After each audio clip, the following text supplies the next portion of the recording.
Wrong browser. Wrong browser. Alright. Hello, everyone. Try to finish Wani Hug That Gator, which I put this off for too damn long, so let's go.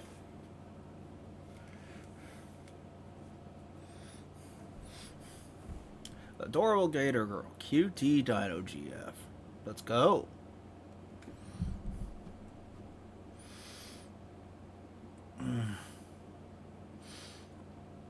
Mostly playable with a controller. Fascinating. You could play a visual novel with a controller. I didn't know that. That would be different. Just playing with a mouse. Let's see, load. Jeez, the 21st. Don't do this to me.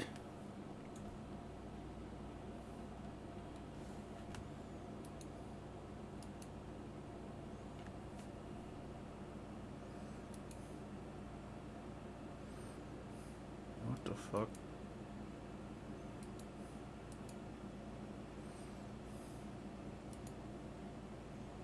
Shit.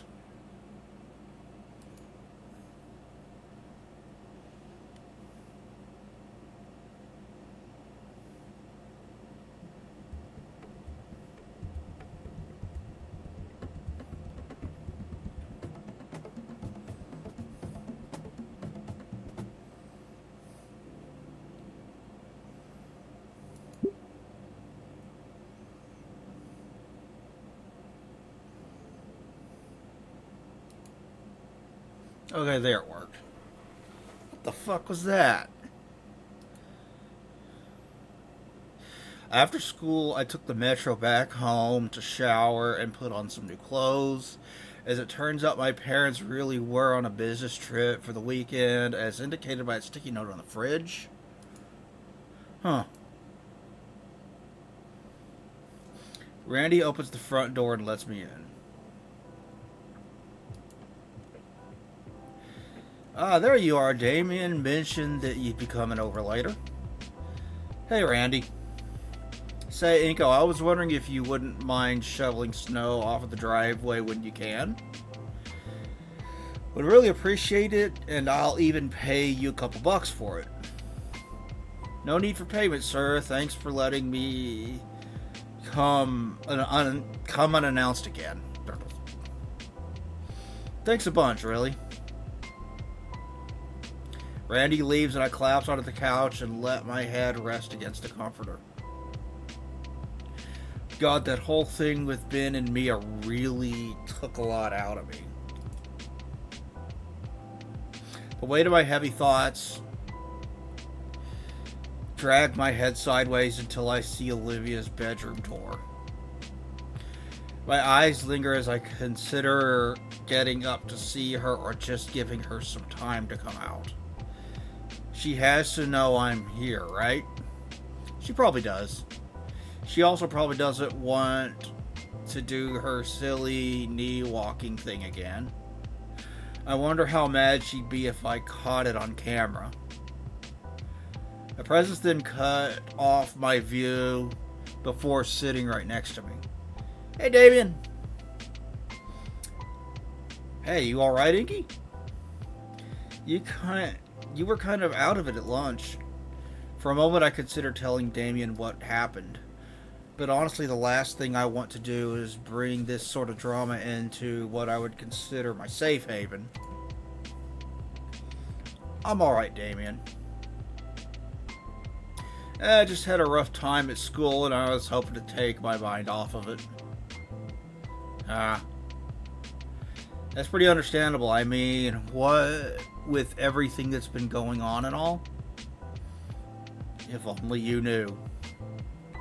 In an attempt to comfort me, Damien pats my shoulder. Tell you what, I'll finish up my homework and we can chill a game of Rock Ring or something. That sounds good. Yeah, that sounds good. Sweet. Alone again. My stomach is aflutter with butterflies and I get up from the couch. Olivia's room is just a couple steps away. Don't forget to shovel out the driveway. Each one stirs butterflies even more. Once I reach it, I feel I'm in the shadow of a colossal monolith. Come on, Ingo, you just gotta knock. Damn it, just lift up. Stomach shaking. Knock, knock. I'm awake, Uncle Randy. It's me, Olivia. I hear a quiet shuffling before Olivia speaks up more loudly this time. Inko? Yeah, are you okay? Decent? Damn you, brain. Can I come in? Yeah, just watch your step. Watch my step? My hand is shaking as it makes contact with the knob. With a deep, calming breath, the butterflies finally start slowing down, and I am able to push the door open.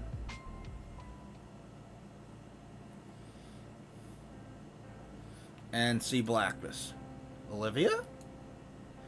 The room is extremely dark, the only source of light coming from the entryway.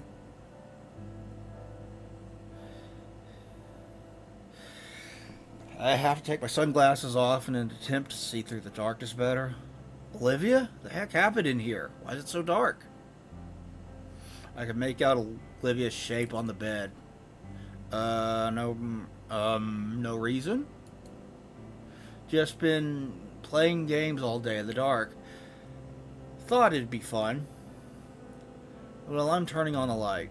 No, don't. You'll ruin it.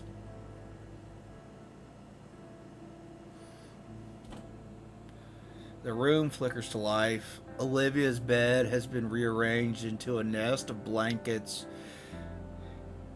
with her in the middle. She's so precious. We love QT Dino GF. She lies curled up on her side with a multitude of old sketches and loose papers piled around her. Quite the setup. Hi. Well, hey, well, that's cute, but how did it get so dark? Olivia weakly shields herself under her covers. Is that paint? Olivia, did you paint over your window? Yes, I did, and I'm proud of it. Why would you go and do that?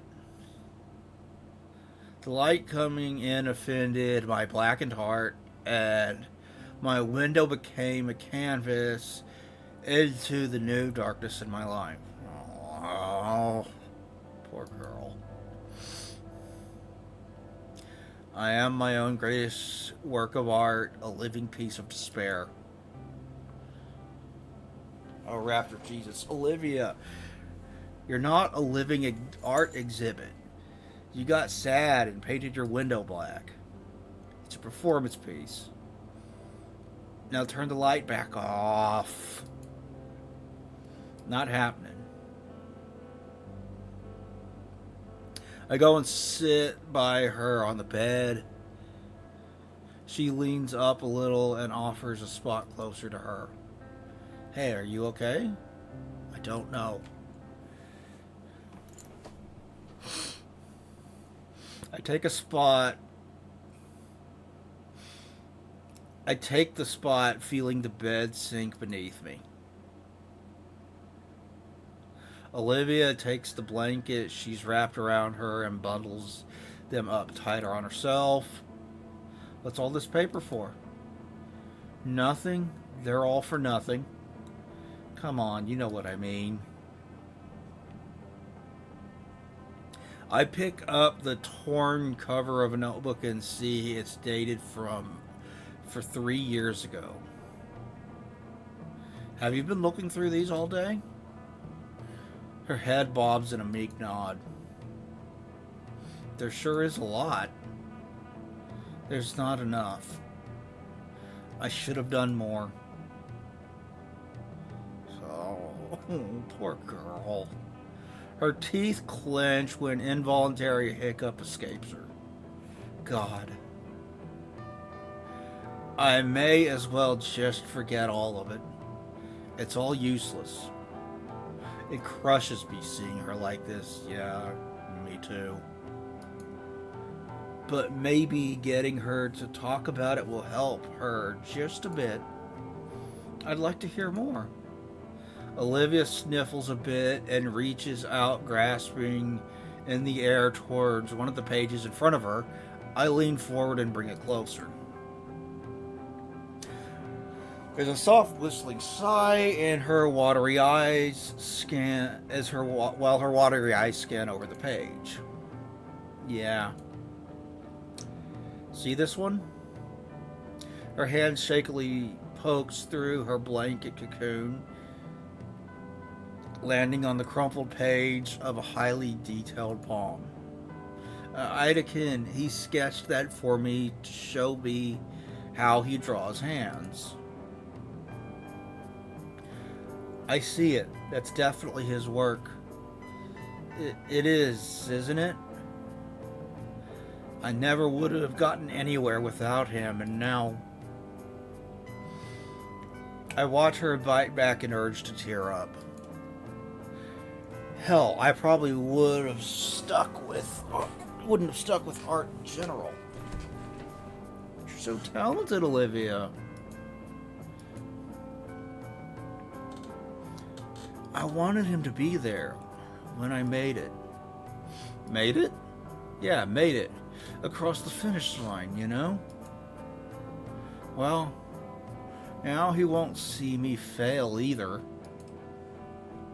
Her mocking laughter is hollow as tears bud up in her eyes. Come on, don't say that. What's this one? That one? That's from when I was struggling with form. I had to go back to fundamentals for a bit. Sounds tough. It was tedious, but he made it fun. How about... There's a spiral dated back to her freshman year in arm's reach. This one. Oh, that? Oh, that one's embarrassing. I was barely able to draw back then. I don't judge you. You've seen my work. How could I? Olivia silently pages through the notebook, recalling a memory associated with every page. With each turn of the page, her voice grows hoarser. Her hands tremble and her breaths are shorter and harsher. Poor girl. Damn it.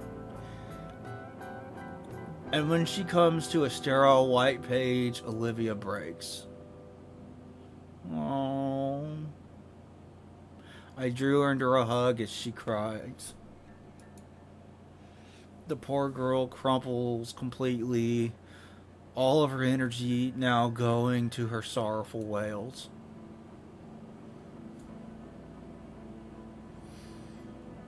My own eyes sting, but I have to be strong for Olivia's sake. There's no words to her cries, only her regrets and anguish given voice in loud screams. Those don't last as her voice gives out, finally spent. She's now simply letting her tears flow freely onto the blanket and my jacket. Poor Olivia.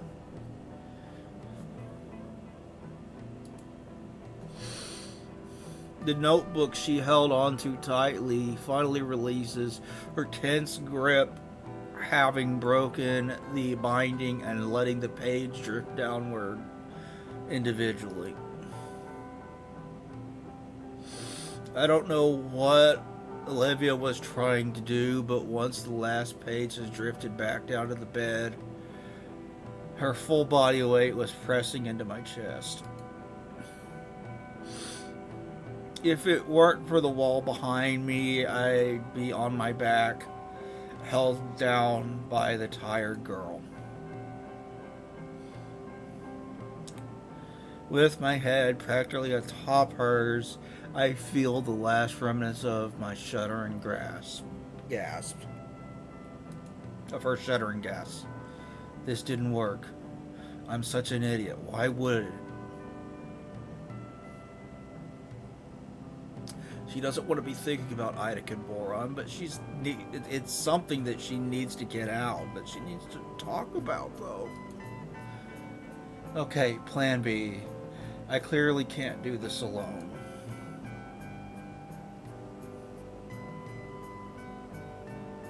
Hey, let's go into the living room, alright? No.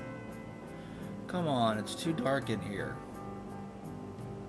How long will you keep the window like that? Forever? Come on, that can't be healthy. You need sunlight.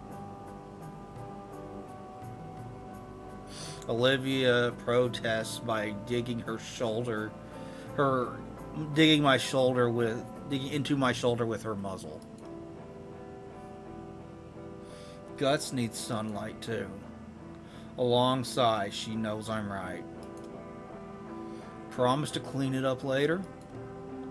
Okay. Thanks. Really, I think we should head to the living room. Would you come with me? No, I want to stay here. Please. Dang it.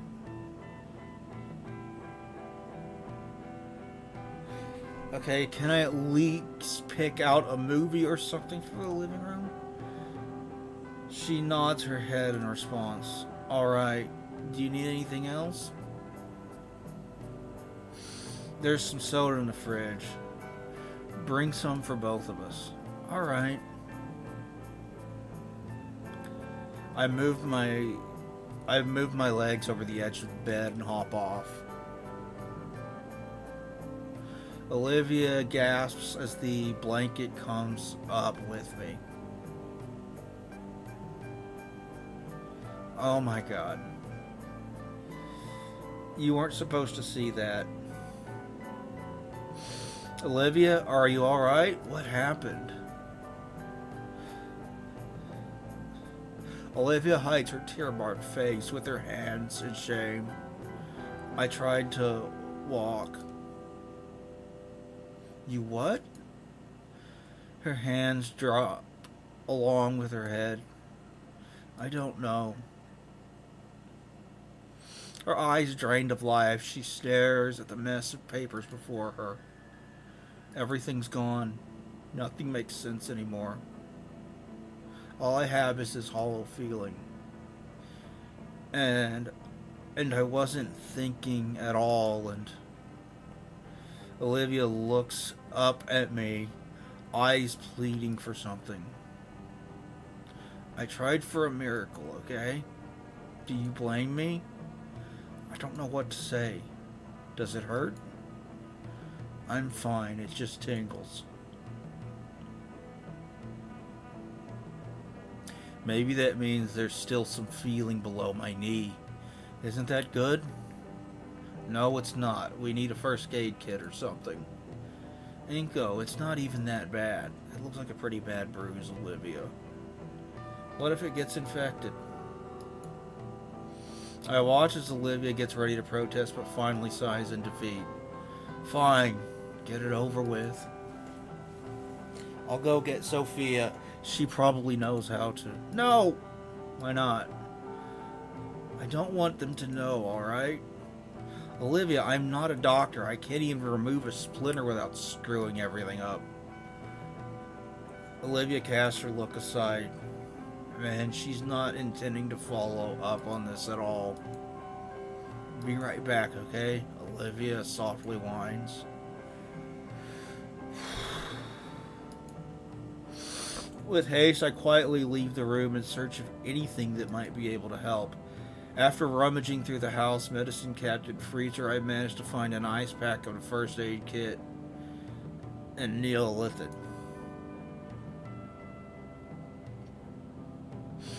Damien's not around. He's probably in his room still. Alright, this should hopefully be enough. I returned to find Olivia exactly where I left her. First aid kit packed on the bed next to her is placed on the bed next to her. Olivia averts her gaze away from me as I tend to her wound. Grabbing the Neolithic, I sleaze a dollop of the medicinal cream onto the injury and spread it evenly. Then I apply the ice pack to the wound and wrap the whole thing up with gauze, making sure to not make it too tight. Although my work is clumsy, it takes 3 or 4 tries and maybe 10 minutes to get it right. Poor girl. Damn it. Alright, I think that should do it. Let me know if it gets too cold.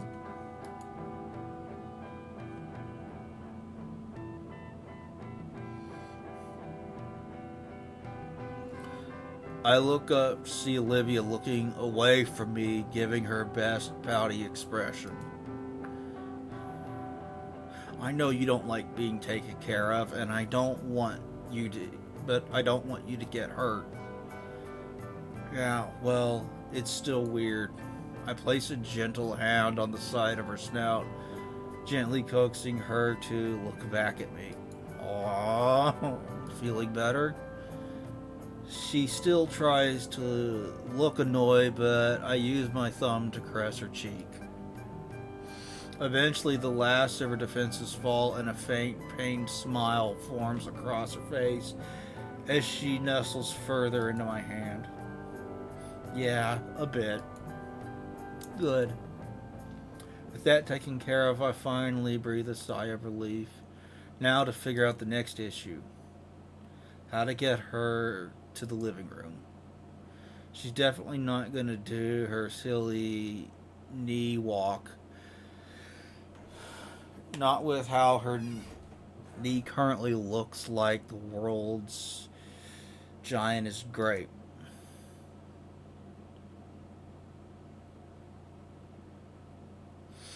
That left only one real option. Forgive me, legs, for what you are about to go through.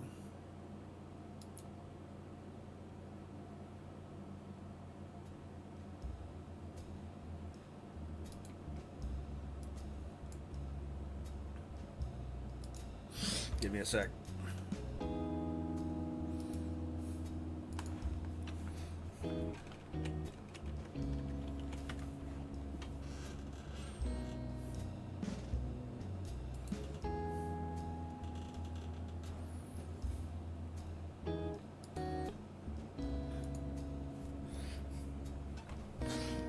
With the utmost care, I slowly stride into the living room with Olivia in my arms. I can feel her claws dig into the back of my jacket and her tail bumping against my leg.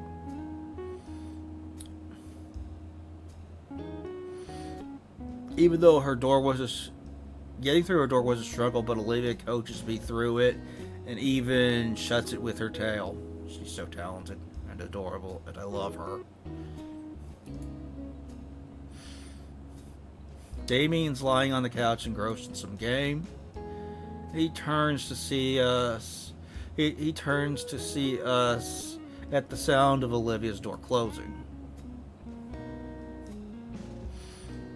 Hey, there you guys are.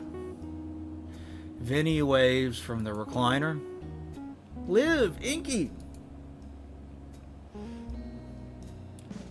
Vinny, you adorable little scamp. Must have gotten home while I was bandaging Olivia's leg. Hey guys. Why are you carrying her like that? My wheelchair is busted, remember? I know, but you always scoot around on your knees. For a moment, Olivia and I lock eyes, not knowing how to answer. Inky's just helping Liv, is all, Vin. Oh, thank goodness he's caught on. Ah, 'cause they're practicing, right? Yeah, something like that. Damien moves his legs back to make room. Well, have a seat. So, what's up? I sat down on the couch. Just wanted to be out here a little while, get some extra company. For sure, for sure. I'm just wiping the floor with Vinny and War Club 40M here. He's not. Might switch over to something else soon if this Borefest doesn't end. You want to give it a shot? The comment is directed at Olivia. It ricochets to me when he doesn't get a response. I don't play games much at all, but sure. Come on, Olivia, I'll need a mentor. I look to Olivia, who merely nods at the Damien mini-me. Awesome. I'll grab the other controller. Vinny uses the footrest of the recliner as a springboard to the plastic bin of controllers. With the younger boy busy, Olivia takes the opportunity to readjust herself, sliding herself closer until she's hip to hip with me. Here you go. Vinny offers 2 translucent controllers. While I take one, Olivia holds up her hand. I'll sit this one out for now, little man. Oh, okay. Oh, he looks disappointed. Controller in hand, I give the brothers a thumbs up. All eyes on the screen now. We start. And I have no clue what is happening. There's so much happening on screen, I can't even tell which section of the screen I'm in. All I can tell is that there's a lot of green things screaming in Cockney and a lot of vice versa. I don't think this is appropriate for Vinny, but then again, he's really getting into it. Darn those dirty greenskins. Don't worry, brother. They'll be cleansed with holy fire.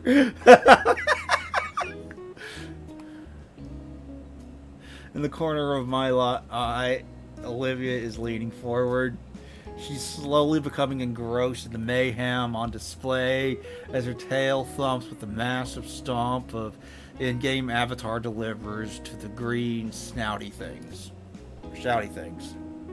A focus on the screen and a fiery particle effects heavy blams continue.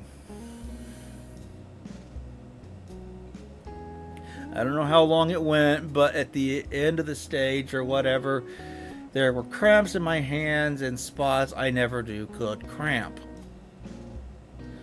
Some animation plays out on the screen, giving me a reprieve to set the controller down on my lap.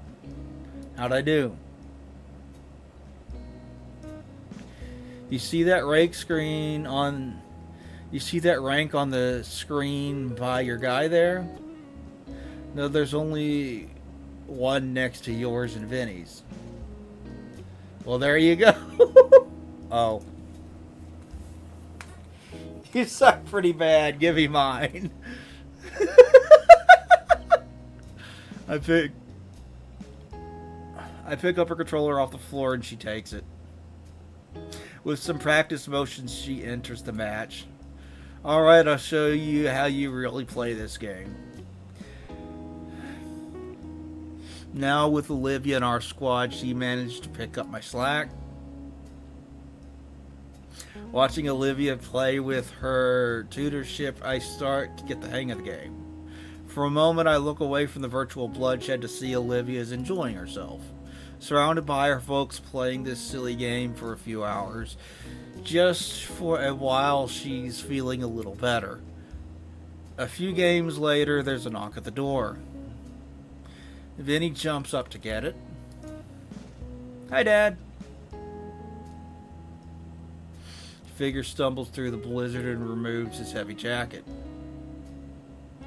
Jeez, this weather. You didn't go shovel, Inky. Hey, all. Inko, didn't expect you to still be here. Good evening, Randy. Randy tosses down a bag of salt that's on his shoulder to the living room floor with a loud thud. Playing games together, I see. I hope that means you all got your homework squared away. Yeah, it's taken care of. Vinny threw his in the garbage disposal, though. I didn't. See, he's denying it. Hey, War Club, huh? You've probably gotten more use out of that game than me by now. Nah, your record's still here. Want to join us? Randy sucks in the air through his teeth. Tempting, very tempting. But it's my turn to figure out dinner tonight. Ah, come on, Pops. You barely get time to relax like this. I know, but the rules are rules. Plus, I hate to have your mom cook after enduring all that cold. Poor thing is more frozen than an ice cube. They're cold-blooded, so it would be miserable cold. I assume, you know, heat's would be better for dinosaurs. Something warm goes around. Something warm does sound good right about now. Oh, I just remembered. Hold on, I think I got something. Uh-huh. I held up a coupon I was compensated with for the art contest. 2 large, 2-topping pizzas for $13. I'm unsure if Damien or Vinny's face lights up more at the mention of pizza, but Randy outshines both by the insane price drop.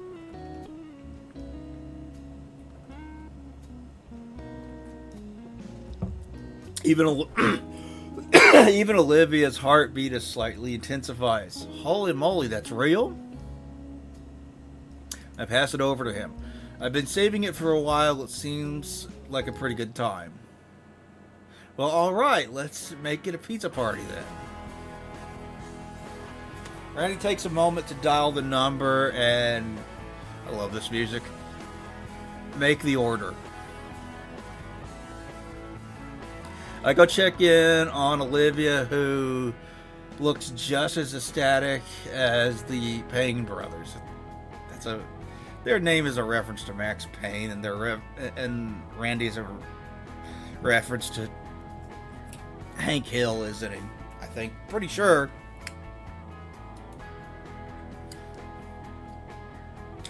It's just pizza. No need to hyperventilate. I so need this right now. It'll still be half an hour. What's your favorite? Anchovies. Really? Yeah, they don't sell them much these days, though. Something to keep in mind. Randy finishes call and gives a celebratory fist bump. Celebratory fist bump. You're a lifesaver, Inko. I was planning on getting together some salami or something. Sophia said she finally wanted to try my speciality. Ooh. Got two large meat lovers coming in. And this place is pretty fancy. They got some stuff you like, Olivia.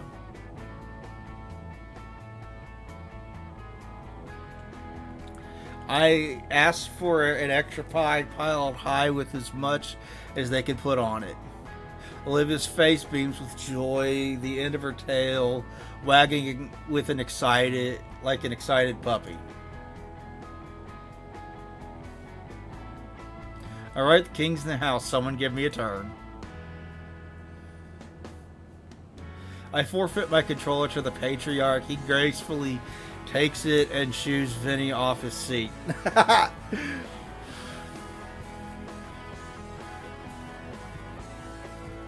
The little one repositions himself on the carpet. As I watch the family play together, I feel a pang of jealousy, especially as Randy and the brothers banter with one another, really getting into their on-screen characters. While Olivia remains silent, I see a smile tugging at her lips as her fingers hammer away at the controller's buttons. Oh, she's so precious! I try to picture my own family in their places, but the image is so surreal that it could be displayed as a piece of modern art. Taking off the thoughts, I return my focus on the television and the hyperviolence on display. Still no clue what's happening on screen. I want to ask Randy about the War Club, about what War Club is all about, especially with all the funny accents being thrown around. Meanwhile, maybe Olivia can fill me in later. As far as I can tell, it's just dudes with the silliest looking armor fighting really ugly aliens that happen to have British accents. Randy, I thought you'd be trying to prep those fish I'd bought by now. Change of plans. Inko threw us an offer I couldn't refuse. It's a pizza party now. The Dino Patriarch looks at his watch, and as if summoned by a simple gesture, a series of knocks sound off from the front door. That would be our dinner. Randy heads to the door. She looks unhappy. Randy heads to the door with a hand already reaching for his wallet. Pizza party. Christmas isn't until next month. Isn't it a little early to start with this sort of thing? Of course not. There's always time for a little fun. It's Friday night. Randy returns with the boxes stacked on his arms.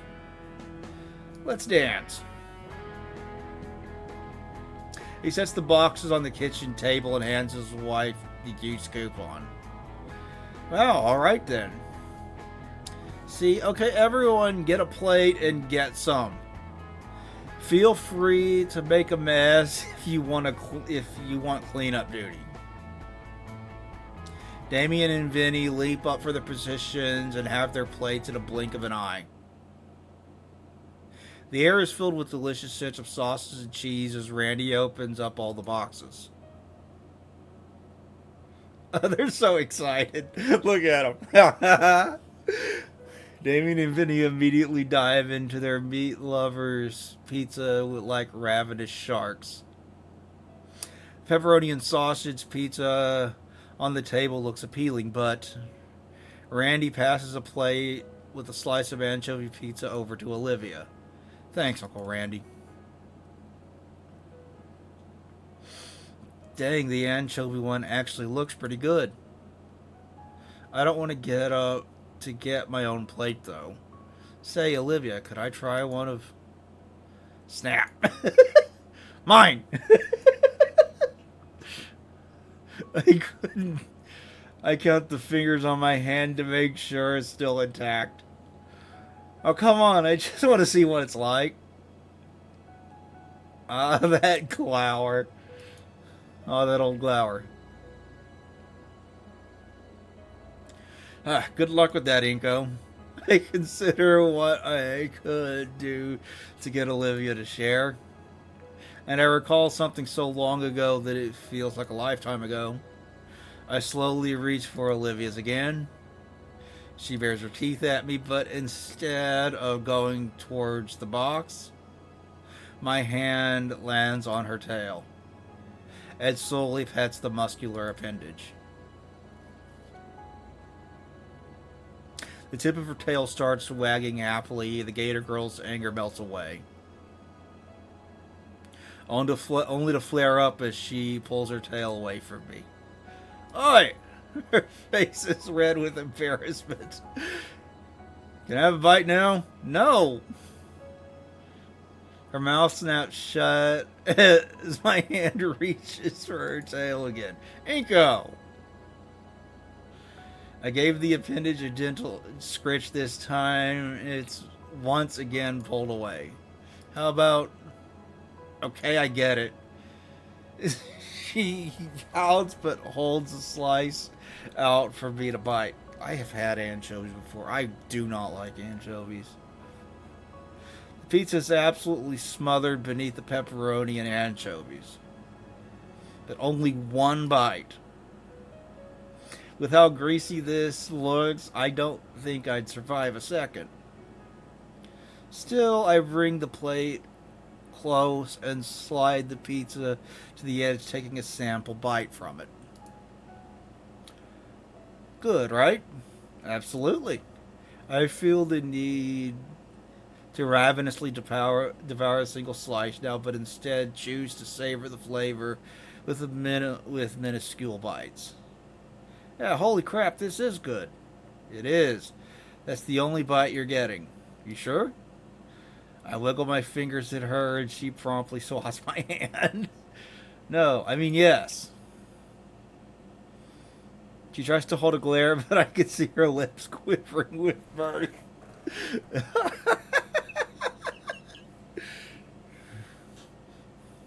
I hand her back her plate and she resumes consuming her extra fishy slice. Damien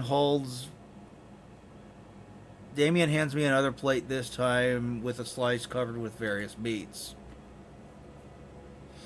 And while that one was still delicious, the indirect kiss flavor anchovy pizza was still the best thing I'd ever tried of all time. Yeah, don't like anchovies. The festives continue even after the pizza was finished. I never have pizza often, but whoever oh, Uncle Bo! They got pizza from Uncle Bo! He's in Snoot Game if you don't know. Oh shit, ad.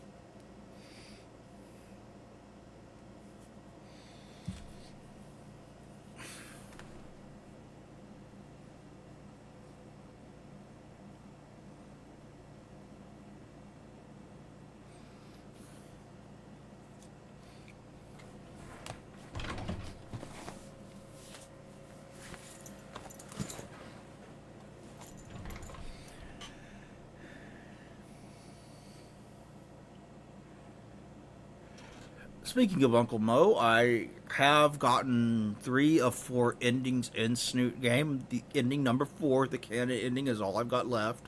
And I do want to stream my playthrough to get ending 4 and all of the bonus chapters. I haven't done any of them yet, so I'm looking forward to that. I hope you are as well. Inside, Damien and Vinny decided to break out a plethora of different party games for us to play. And no one bothered to keep track of time. We were all too enraptured by the pixelated entertainment before us, which is how I missed my last chance home. Miss Payne didn't look too upset, though. In fact, I think they expected me to spend the night again, especially with how Randy has been so quick to pull out the blankets and pillows for me. Both of my parents insisted I stay. Both of the parents insisted I stay, and it's not like I could realistically walk home. So once again, I'm staying over and currently set at the foot of the couch with Olivia, and we're both bundled up to stave off the chilly winter night. The soft growling purr that Olivia makes when she's content has become almost therapeutic for me. Oh, she's so precious. So, how are you feeling? Hmm? Better, thank you. For dragging me out here. I didn't know how much I needed it. I'm glad. Her palms wrap around my hand and she gives me a gentle smile, followed by a colossal yawn. You ready to hit the hay? She shakes her head. I don't want to go back into my room. I want to stay out here with you. Randy would probably kill me. I'll bite him back. Come on, I'll see you in the morning. Olivia yawns again, driving her to accept her need to sleep. After carrying Olivia to her room, I sleep on the couch once more. As I lay on the couch, parsing through the past few days, thoughts wrap around into a dream. In one in which Olivia and I both stood before the park fountain, making a happy wish for the future.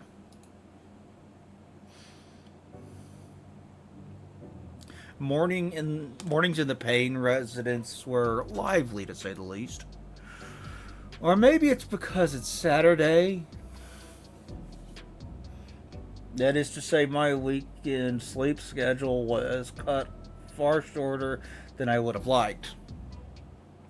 Mostly by Damien's little brother standing feet first on my chest, knocking the air out of my lungs. That does not sound pleasant in the slightest. Inky! The second time in a row. I sputter and sit up in an attempt to get back some precious oxygen. Vinny immediately sat on the pillow I had used. Morning, Vinny. I checked my phone. It says that it's 7:30. 4 hours too early. Yeah, I relate to that. I like to sleep in. TV flickers to life and Vinny starts flicking through channels at a speed only he can comprehend. Morning, Inko. Sorry about the wake-up call. It's Vinny's favorite season. Winter? Hockey. Vinny cheers loudly and I look at the screen to see the players being brutally slammed into the protective protective glass of the ice rink. Why would there be hockey on at 7 a.m.? I mean, I love hockey. Go Stars, but 7 a.m.? Is Olivia up yet? Damien shrugs. Probably not. You guys were up pretty late last night.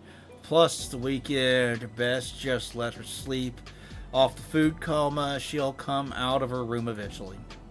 Fair enough. As much as I want to enjoy sleeping in as well, Damien and Vinny have taken occupancy over my pseudo bed. I'll go into Olivia's room and sleep on her beanbag. She's got that. There's a recliner next to us, and I'm not going to defile what must be Randy's throne. May as well stay up then, I guess. Mind if I get a bowl of cereal? Help yourself, amigo. At least I can check any updates with my blogs. I head into the kitchen to make myself a bowl, being sure to add some sugar and honey from the condiment cupboard this time. Taking a seat at the table, I begin to scroll through my phone's feed while shoveling cereal into my mouth. I I'm barely a minute in before I realize that I'm not even reading anything on my phone screen. There are words, but they aren't saying anything, just paragraphs of probably fake personal events and vague calls to action. Have they always been this vapid? I decide to finish my breakfast any without any literary TV static distracting me. Afterwards, I rejoin Damien and Vinny in the living room, both of whom are absolutely enthralled by the hockey game playing on the TV. Again, why is there hockey at 7 a.m.? Like if there's like Winter Olympics going on in like, I don't know, UK or something where they got hockey, maybe. But hockey at 7 a.m. is highly unusual. Oh shit, I did not mean to do that. With every hit of the puck or rogue shoulder check, the brothers explode with either excitement or devastation. The two take turns assaulting me with more hockey trivia than I'll ever be able to use, particularly about Vinny's favorite goalie. And then he got into a fight with the entire hockey team that was transferred into this one. And it was transferred to this one. He's great. He's not that great. You just like him because he gets into the most fights. Yes. You sure like this sport. Heck yeah, the games. Alright. The games are just kind of my thing. That guy that's up there now is also cool. Are you freaking kidding me? Oh, that's a loud. Oh, that's a load of bull. Why didn't McDonald get a penalty? That guy sucks. Vinny, language. Sorry. Vinny, tell him about your collection. Oh. I got all the bobbleheads for this team. Let me show you. Does he actually like the sport or just the constant brawling? Is there really that much of a difference? Yeah. Jokes aside, yeah, he actually likes it despite the ice. We should play some street hockey sometime once it warms up. You up? Not if it's always this chaotic. Relax, there's protective gear you could use. That's not the point. Here they are. The young boy dumps an armful of beaten up plastic figures in my lap. Oh wow, that's a lot. Vinny grins as he takes each wobbly headed figure and gives me a brief explanation of who exactly they are. This bruiser here, he's known for his mean right hook. Oh, and with the descriptions like that, I'm absolutely sure that I'd rather sit out any game involving Vinny. Soon enough, I feel a distracted vibration in my pocket. Pulling out my phone, I check my notifications to see a text message from Olivia. Ding dong, room service. Come drag me out of bed.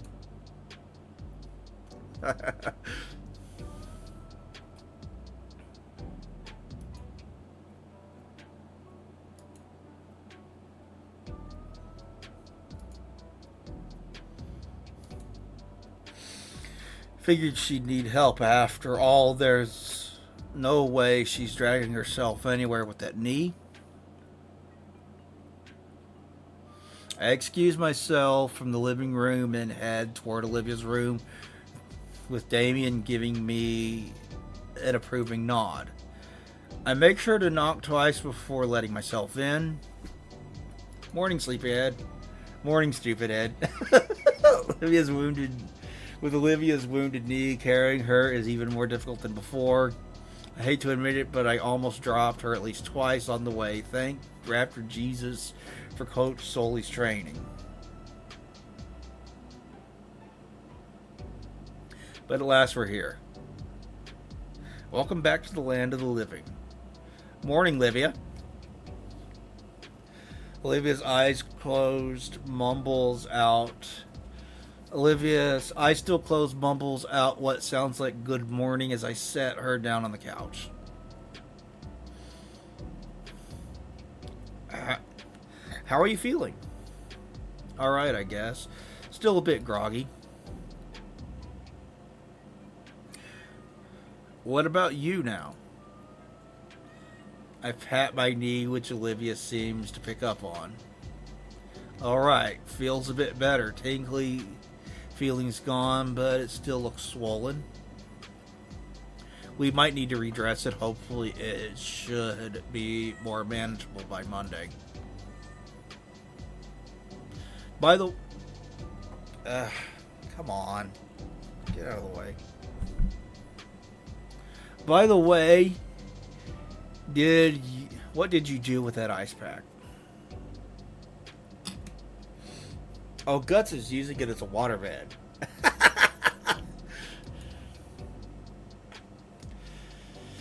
Sure hope it doesn't pop. Stagnant ice pack water sounds terrible to be in. Damien and Vinny start shouting in victory as the home team gets the final score. What a slap shot.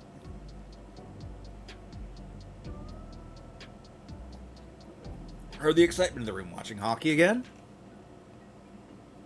Sophia settles herself into the recliner, opening up her laptop. Oh, the school's weekly newsletter came in. Turn down the volume, Damien.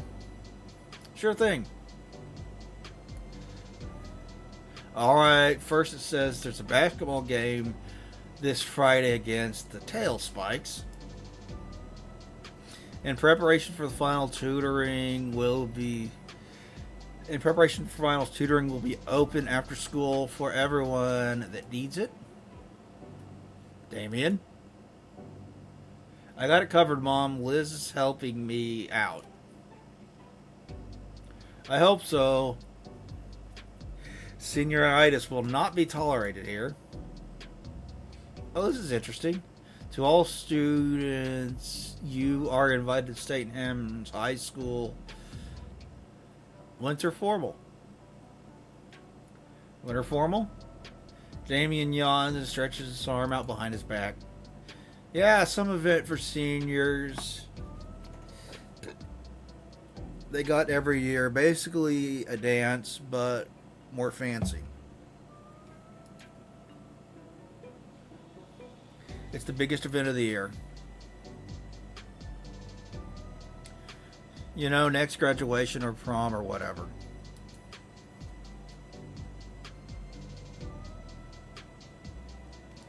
I don't think any of my previous schools ever did something like that. Just regular dances.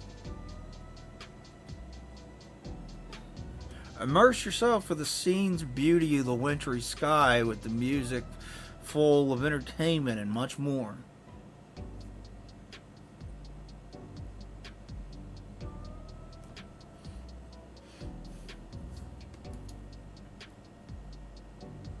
We will also be hosting a special memorial for St. Hammond's finest teachers who passed away recently, Mr. Trent Ideken. Shoot, that's going to be tough to see.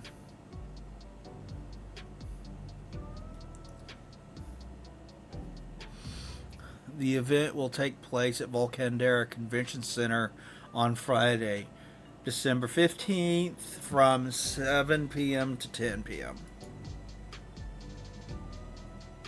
Tickets to the winter formal are now on sale online or in Miss Prockling's class, room 211.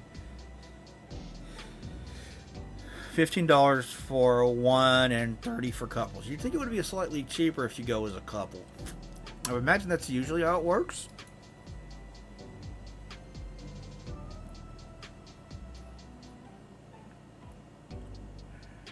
Please read our event dress code to know what will and will not be allowed at the for the formal.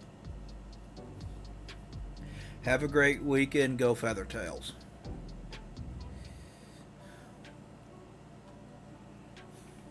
Seems like you three have something to look forward to next month. Mrs. Payne closes the laptop and sets it aside.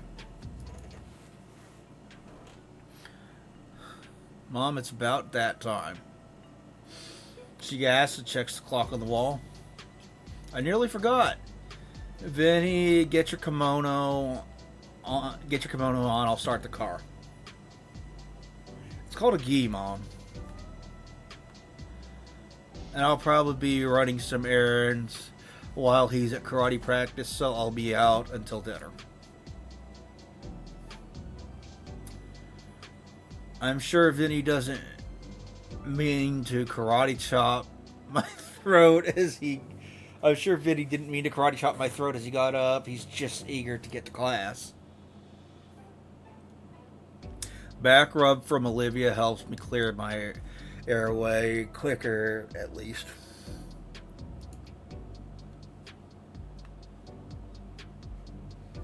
Well then. Damien switches on some game and slumps into his familiar position in the recliner in mere seconds. I don't know how he keeps track of the blur of colors on screen. I feel like this isn't going to give me I feel like it's going to give me a seizure if I look at it too hard. So you two are going together and smooching, right? A powerful crushing force attempts to pulverize my fingers into mulch. Oh my god, you can't just start a conversation like that. Olivia's hand relents, leaving my palm feeling tender. Relax, I'm joking, sorta. Your arms around her shoulder and all. When did that get there? I go to remove it, but Olivia holds on tight.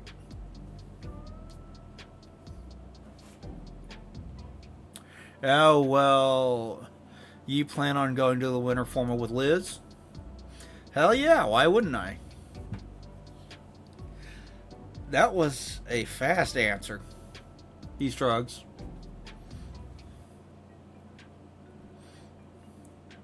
The formal, I don't, well, I mean, I'm still stuck at home, you know. Crap, yeah. You know when you'll be getting a replacement wheelchair?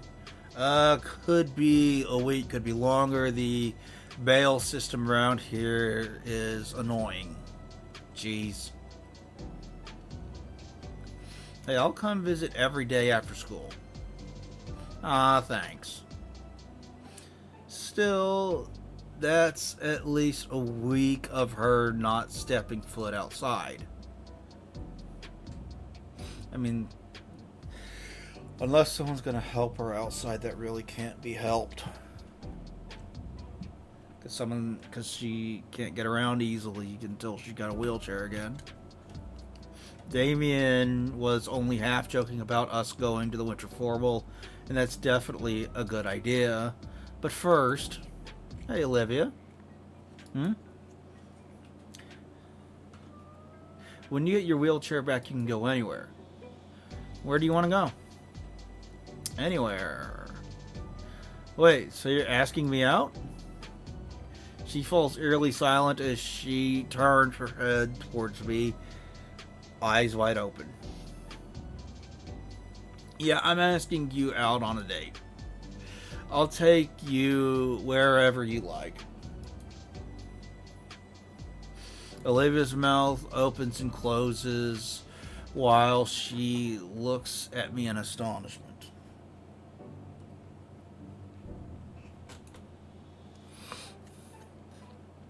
Olivia, are you okay? Oof. I find myself trying not to laugh. Olivia threw herself at me in her strongest hug I've ever felt. Her arms and even her tail wrapped around me, pressing me tightly against her. She laughs in the cute gremlin giggle of hers. I think that's a yes. And while the giggling is infectious, my face is pressed into Olivia's ample bosom. I mean, jealous? Come on, God. Come on, you guys, get a room. No, we're too happy.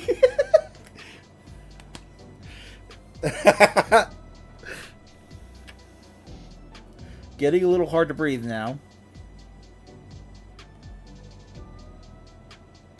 Gosh, this is the first good thing to happen to me in forever.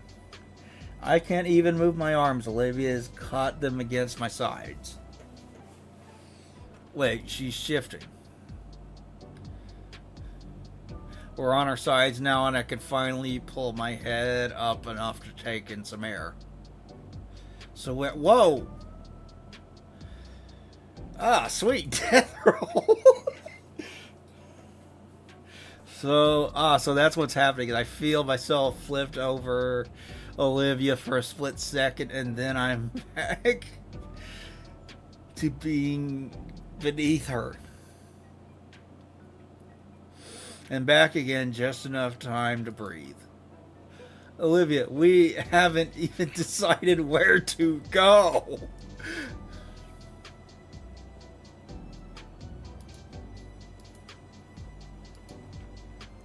I feel like I'm on some kind of personal carnival ride being spun around wildly across the living room floor in Olivia's arms. It's fun, but very dizzying. When the Gator Girl tires herself out, I find myself laid atop her. And while I feel very embarrassed about our compromising position,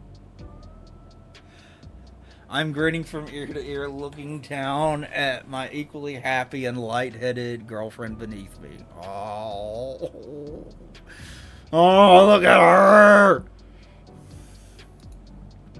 You good, Inko? Pretty wild response. You gotta ask where a date would be. You just ask where a date would be. Doesn't matter. Her voice shrinks enough so that even as close as I am to her, I can barely make it out. I was hoping for so long. Seeing that gentle smile of hers sets my heart aflutter. So where do you want to go? You decide. I got nothing. Me?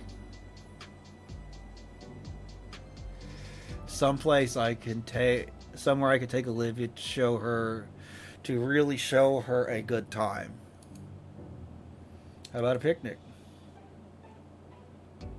See if it warms up a bit and check out some more scenic places around. Volcandera is beautiful. I want to explore it a bit.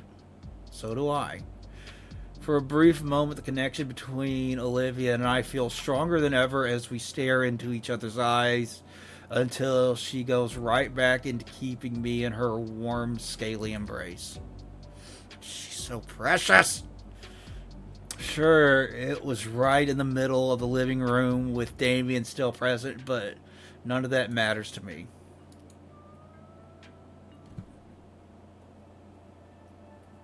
The rest of our day was spent in the living room playing board games on the old TV. Hours flew by and Olivia kept switching up games. She was trying to find something that I could particularly enjoy, or at least was good at. Shame then I seem to have been born lacking any gaming talents at all. Well, practice makes perfect, my man. We still had fun at least. I love this music. It's so good. The sun began to set though I decided I should head home. I needed a shower and a change of clothes, and both of Damien's parents were still out. It felt bad when I left Damien's place that night. Or rather, I felt bad looking at Olivia as I walked away from his house. It only grew worse as I went to the metro, to my quiet neighborhood, and ultimately our empty home. Seeing a small pile of letters on the front door made me realize what that feeling was. Loneliness. Loneliness fucking sucks, man. Fucking sucks. Give me a sec.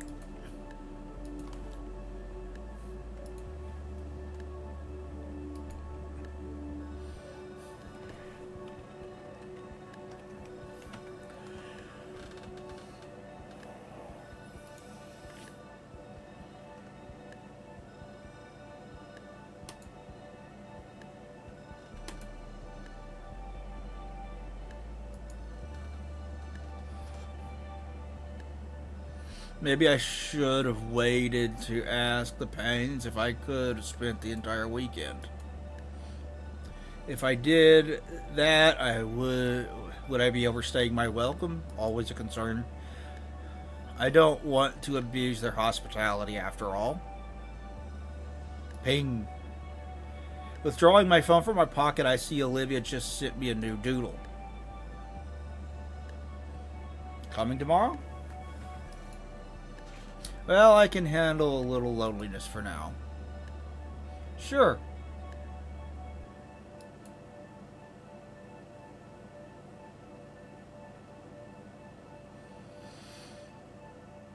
Kicking my door closed, I head to my computer and I can continue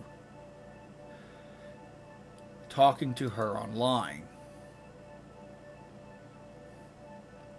I lost track of how much time we spent instant messaging and sharing videos, but by the time I checked my computer's clock, I realized it's past midnight.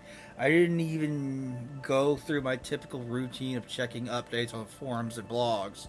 Shoot, I'm going to be exhausted tomorrow. Totally worth it.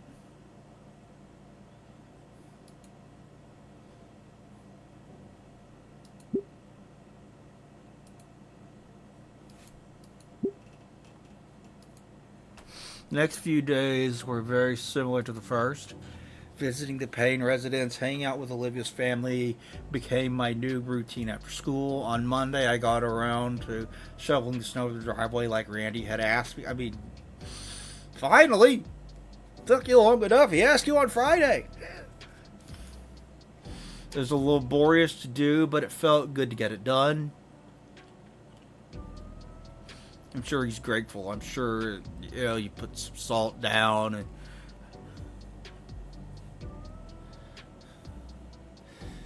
probably, easier to walk on. It felt even more rewarding when Randy thanked me with some sashimi he mentioned during the weekend. Eventually, I'd gotten into the habit of leaving sticky notes for my parents, letting them know where I was. Not that they cared too much as long as I'm home by bedtime. I won't lie, spending most of my afternoon watching Vinny and Damien yell at the TV wasn't particularly entertaining, but Olivia's presence was enough for me. On Friday, though, while Vinny and Damien were preoccupied by a foam sword duel in the backyard, I decided to plan our date. The weather that weekend was supposed to be warm, so I managed to convince Olivia that this would be our last chance for a real picnic. Only leaves the location.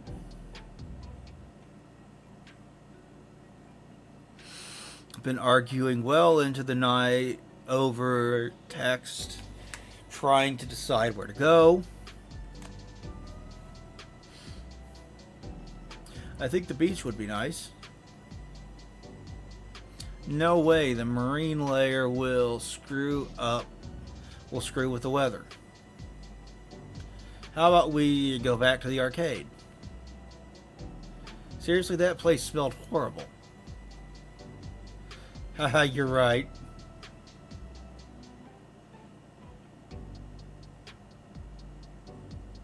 There's nowhere worth going in Volcandera Bluffs anyway. Volcandera Bluffs, huh?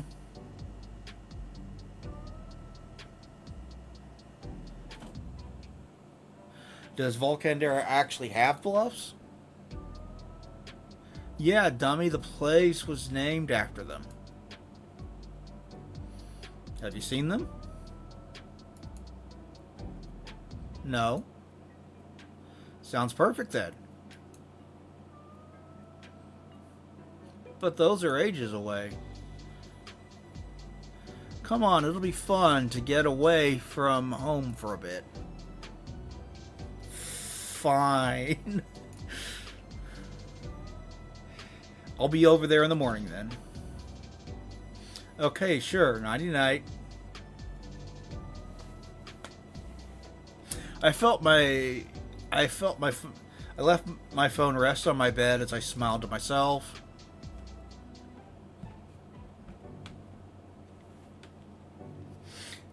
I have to look up where exactly the bluffs are in the morning, but I'm sure they'll look nice. Well, if not, well, there ought to be something exciting there.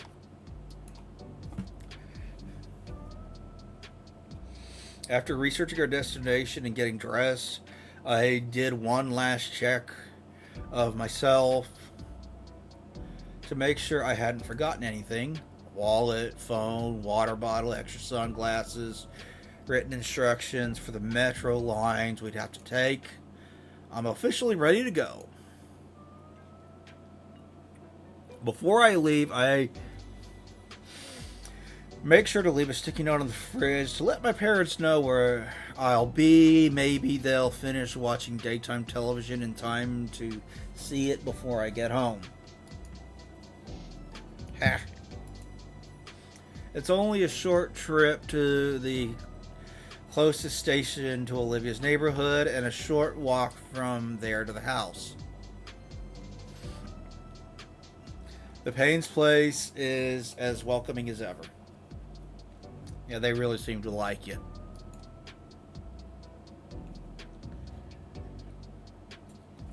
It's starting to feel a bit like second home now.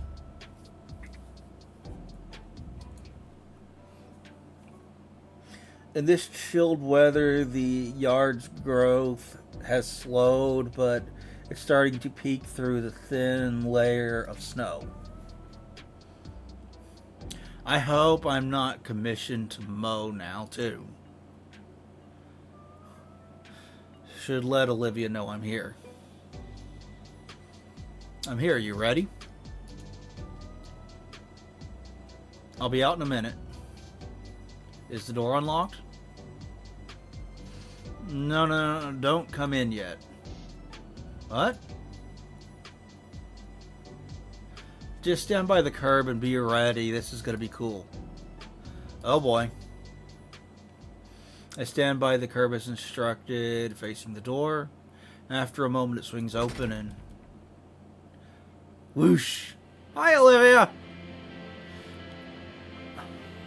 A green blur shoots out the door and directly for me. I know better than to flinch. Olivia's tail slams the ground and breaks her to a halt in a stylish skid. You're here! I am. And it looks like you finally got your wheelchair. Yeah, it came in yesterday. I didn't want to tell you to make it a surprise. Huh. How's that new wheelchair smell, dummy? Well, it looks the same. I just noticed how it's lacking all the old scarring her original one had. So, did you hear it? You're what? Exactly.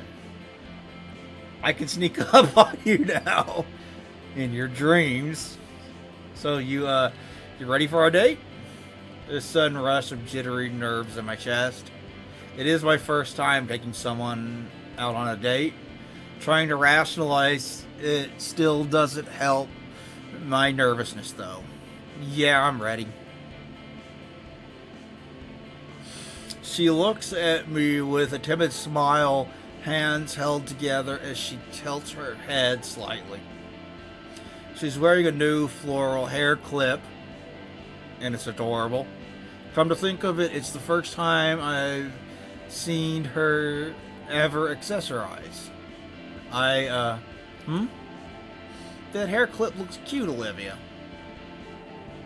The worry of her grin, the worry in her grin melts away into a fully joyous smile. Thank you, Inko. Which also helps ease my own. With renewed confidence, I step around Olivia and grab the handlebars. Oh wait. You've been out all week, you probably don't need any help. No, it's fine. Her tail takes my wrist and guides my hands to the handle. I don't mind at all. Alright, to the metro station? Yes, please. With Olivia in tow, our date begins.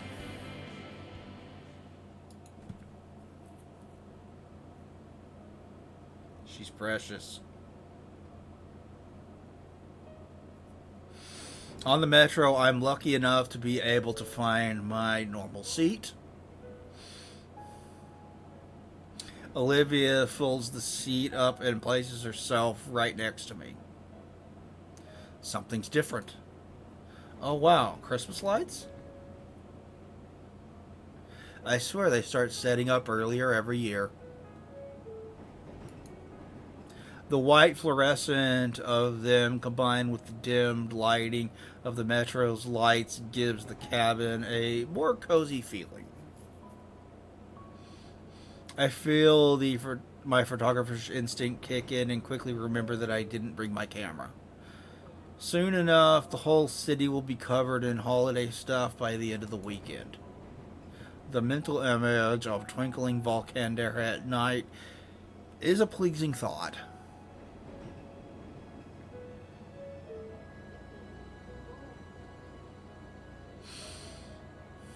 There'll definitely be some photo-worthy shots during that time. What do you think of all of it? The decorations? I like them. Why wouldn't I?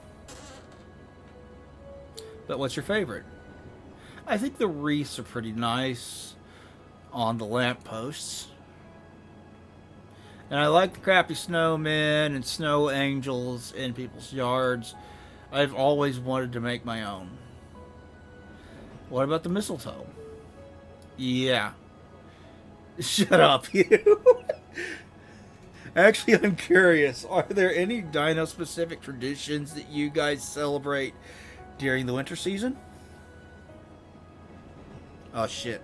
Ad break. I didn't even notice. Sorry.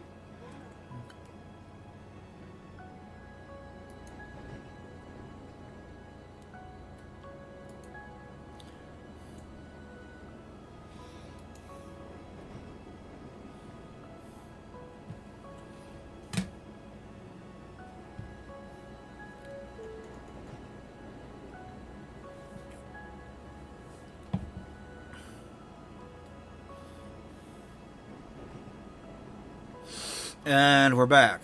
Olivia cocks an eyebrow at my question. Hey, I didn't know you guys celebrated in the summer, so I'm curious if there's a Saurian-centric holiday I don't know about. Nope, just Christmas or whatever holiday people celebrate around that time. There's probably no dedicated one out of spite of the cold. That's fair. I can't help but think of doing ice skating with Olivia. That'd be a little tough. Surely there's wheelchair access for it, right? I look down at Olivia's wheelchair and imagine how it'd work when something interesting catches my eye. There's a small compartment underneath her seat, almost like a cubby hole with something inside it. What's that? Oh, I decided to bring my sketch pad with me. Since my first time going to the bluffs, I wanted to draw out the scenery while we're there. Maybe I shouldn't have? Huh? No, that's completely fine. I was just thinking how I should have brought my camera for the same reason. So I'm glad one of us came prepared. As long as we enjoy our time there, that's all that matters. You're right. Olivia takes hold of my hand as she rests her head on my shoulder. Eventually, the metro arrives at our destination. After we disembark the train and leave the station, my digital map indicates the park is still a block away.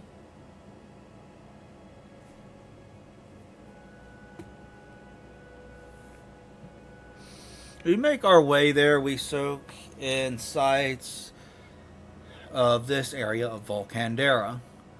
Just like Olivia predicted, many of the surrounding buildings are getting decorated for the holiday season. I've never been around these parts of the city, only seen them on car trips. So this is first time for both of us. I can only imagine what it'll look like once all this is set up.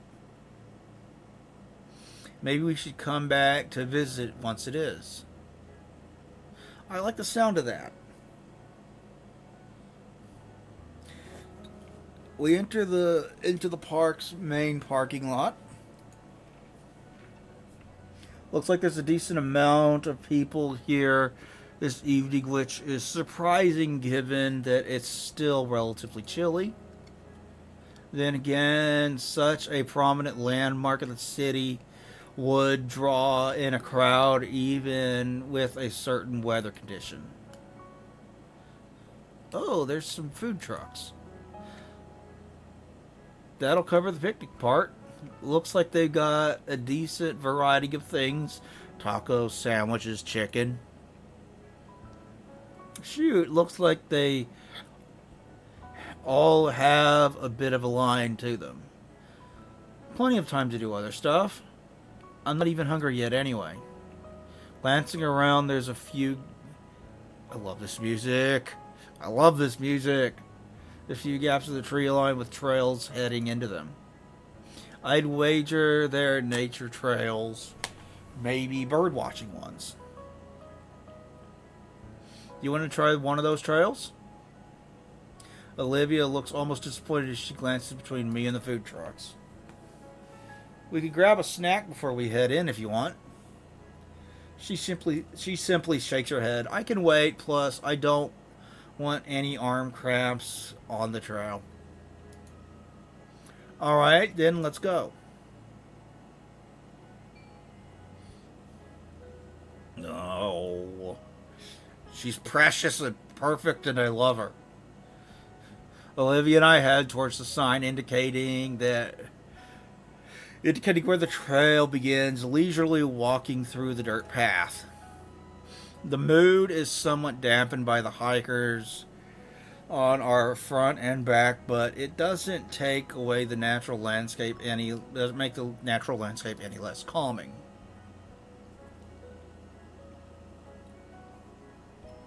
Honestly, I wasn't sure you'd agree to this. What, a date? No, the hike. You don't seem very interested in nature. Well, I normally wouldn't, since a lot of places outside the city aren't built for people like me. But I thought it would be nice if you were here. My heart flutters for a second. I'm glad to hear you say that.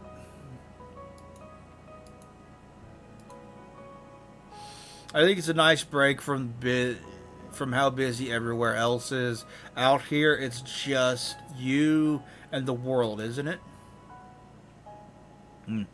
Yeah, I can see that. You plan on sketching out any landscapes? I was planning to before we got here, but I think it'd take too long. Just a sketch then? I'll think about it. We continue for another few minutes admiring the passing scenery. There's less hikers than before. I noticed some hanging back or moving faster ahead, but that was a while ago now. It's just us and the trees. You think any of the others are into this sort of thing? The others? Liz, Damien? Nah, probably not. Unless it's community service or something, Liz wouldn't be interested. And Damien is only interested in setting ants on fire with a magnifying glass. He would be! Something wrong? No, just imagine me driving a tractor for some reason. Seriously? Yeah, you think she could pull off the farmer look? I refuse to imagine that, regardless of mental image of a burgundy wearing bruiser in of the burgundy wearing bruiser in overalls and a straw hat invades my head. I hate you.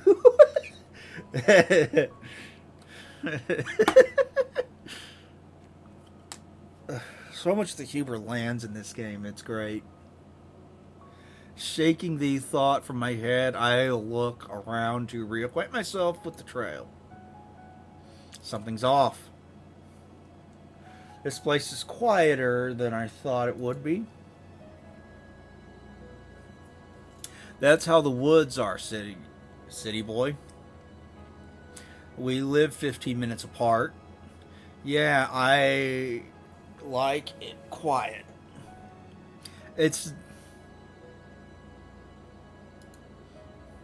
I like it quiet. It's nice to not have anybody to worry about. No Mia, no Ben, no Broccoli, no Scalar. We have the whole world to ourselves and nobody else can ruin that. That's a good way of looking at it. I pat Olivia's shoulder and she lets out a low groan as she rests her head against my hand. She's precious. Are you tired already? No, just enjoying us. If it wasn't a cloudy day, I'd think my face was starting to get burned. After several minutes, another several minutes later, and we're still going strong. Are you still doing okay? Yeah, I'm still good. It's just a little surprising to me how your arms don't give way from pushing yourself so often. Well, when you've done it for as long as I have, you start building tolerance for it. And you've done it for a while, eh? As long as I can remember. Olivia? Ah, crap, what the hell?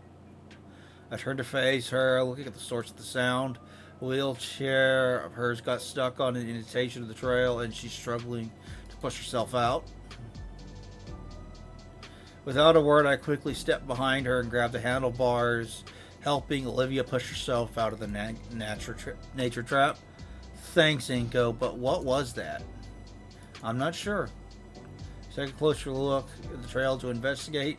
The indentation that Olivia caught in extends across the entirety of the trail, almost like a tire track? I think you got stuck at a tire track. What's a tire track doing on a hiking trail? Maybe somebody got lazy. This is supposed to be a pedestrian traffic only. You guys have been going in circles, haven't you? I feel a wave of nervousness overcome me as I glance around the breadth of the trail. When's the last time we saw a sign? Aren't there supposed to be maps around us where tell us where we are? Where is everybody else? The realization dawned on me. I have no idea where we are. Huh? Dude, seriously, I thought you planned this whole thing. I thought we were following the signs. Well, we need to find out where we are. I don't want to die out here. This trail leads somewhere, right? If we keep going, we'll find something. Can't we turn back? And risk getting turned around more? We can't be too far from something. Just follow the tracks. Okay, I trust you. With a heavy sigh, I lead the march along the trail we're on.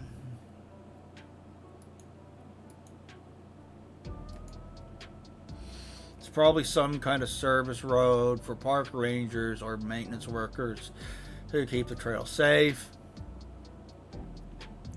If that's the case, we're bound to run into something or somebody that can guide us in the right direction. For every minute we keep looking for a sign of salvation, the darker it gets. Olivia suggested that I use my phone to find the right direction, but the lack of bars throws away any means of traversal guidance. Though I keep reassuring Olivia we'll get out eventually, there's a tinge of worry that's beginning to grow in the pit of my stomach. The last thing I want to do is spend a night in the woods. At best, I know as long as I have my phone's compass, we won't be moving in circles. So westward we are bound, following the trail at a more cautious pace.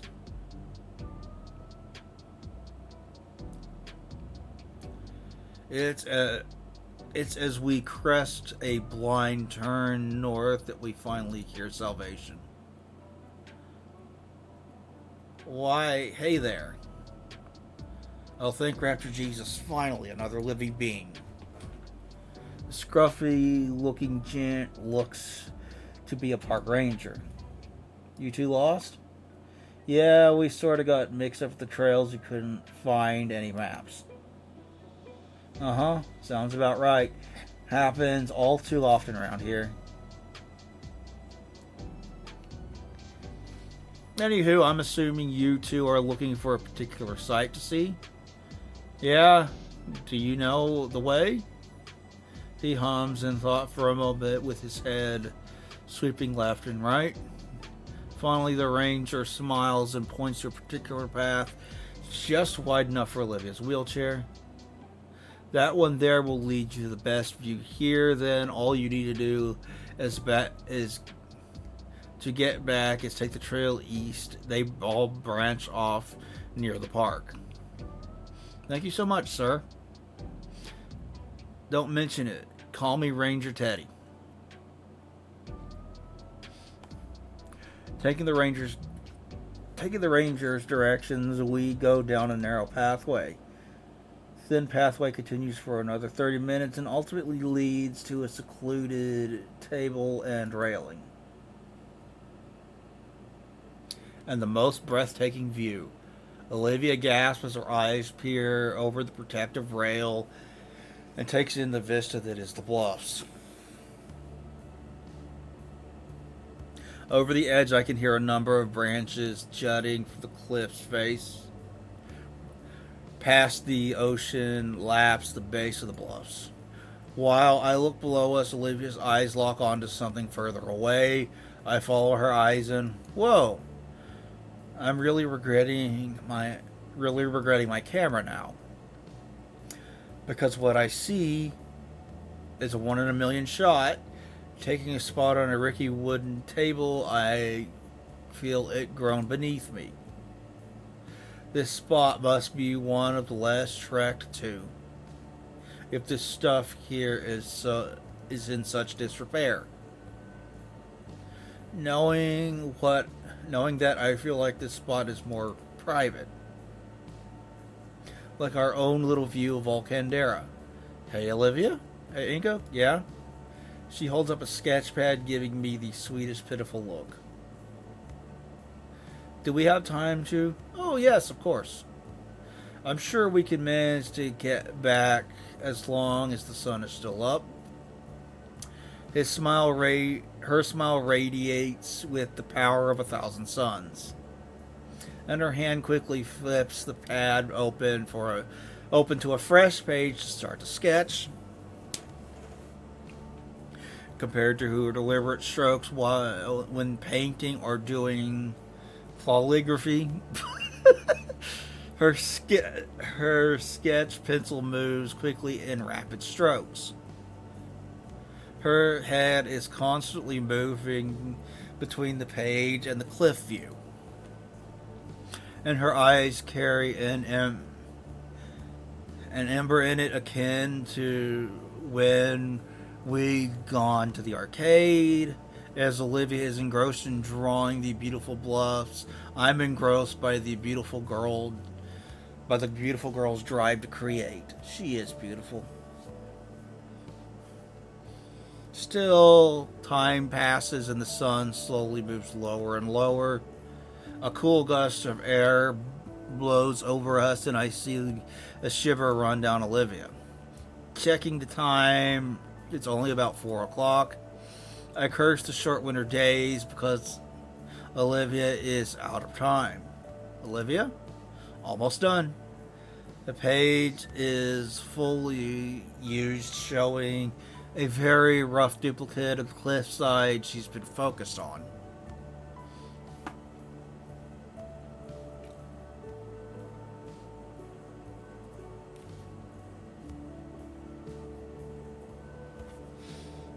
Her final touch was added a simple signature in the only blank space she had left, holding the full drawing up in triumph.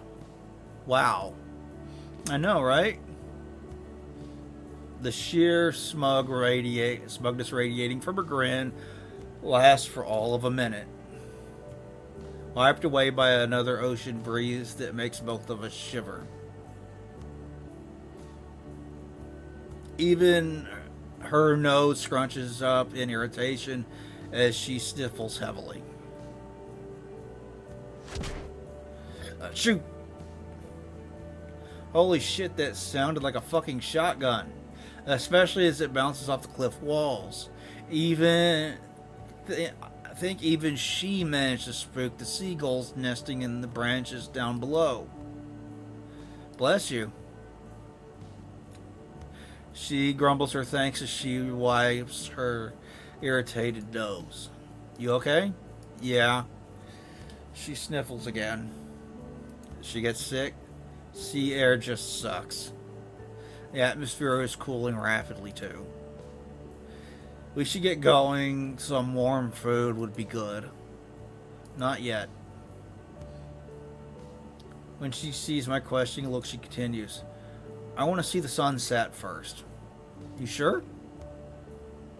That means we'll have to take the path back in the dark. We'll be fine. As proof, she shines her phone flashlight at me. Alright then. Instead of going back to the bench, I stand beside her at the guardrail. Slowly the sun starts to dip as if sinking into the sea.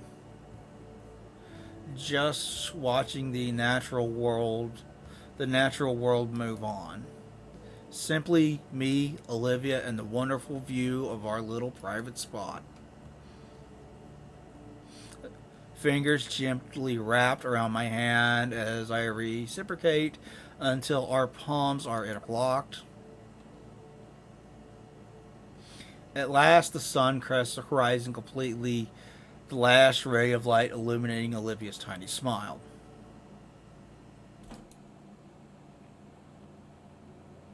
Thanks to Ranger Teddy's directions, finding our way back to where we started, our hiking journey was easy, even if it was a bit dark, too dark for comfort. Eventually, we make it to the parking lot just as the street lamps were turning on. When we return to the main area of the park, it's gotten a lot less crowded. Some of the food trucks have called it a day and left as well. We're not cutting it close to the last metro home, right? Yeah, the last metro will be another hour or so. Phew, I was worried I was taking too long. Then we'd have to stay overnight alone in the wilderness. I want to check out those food trucks now. Here, here.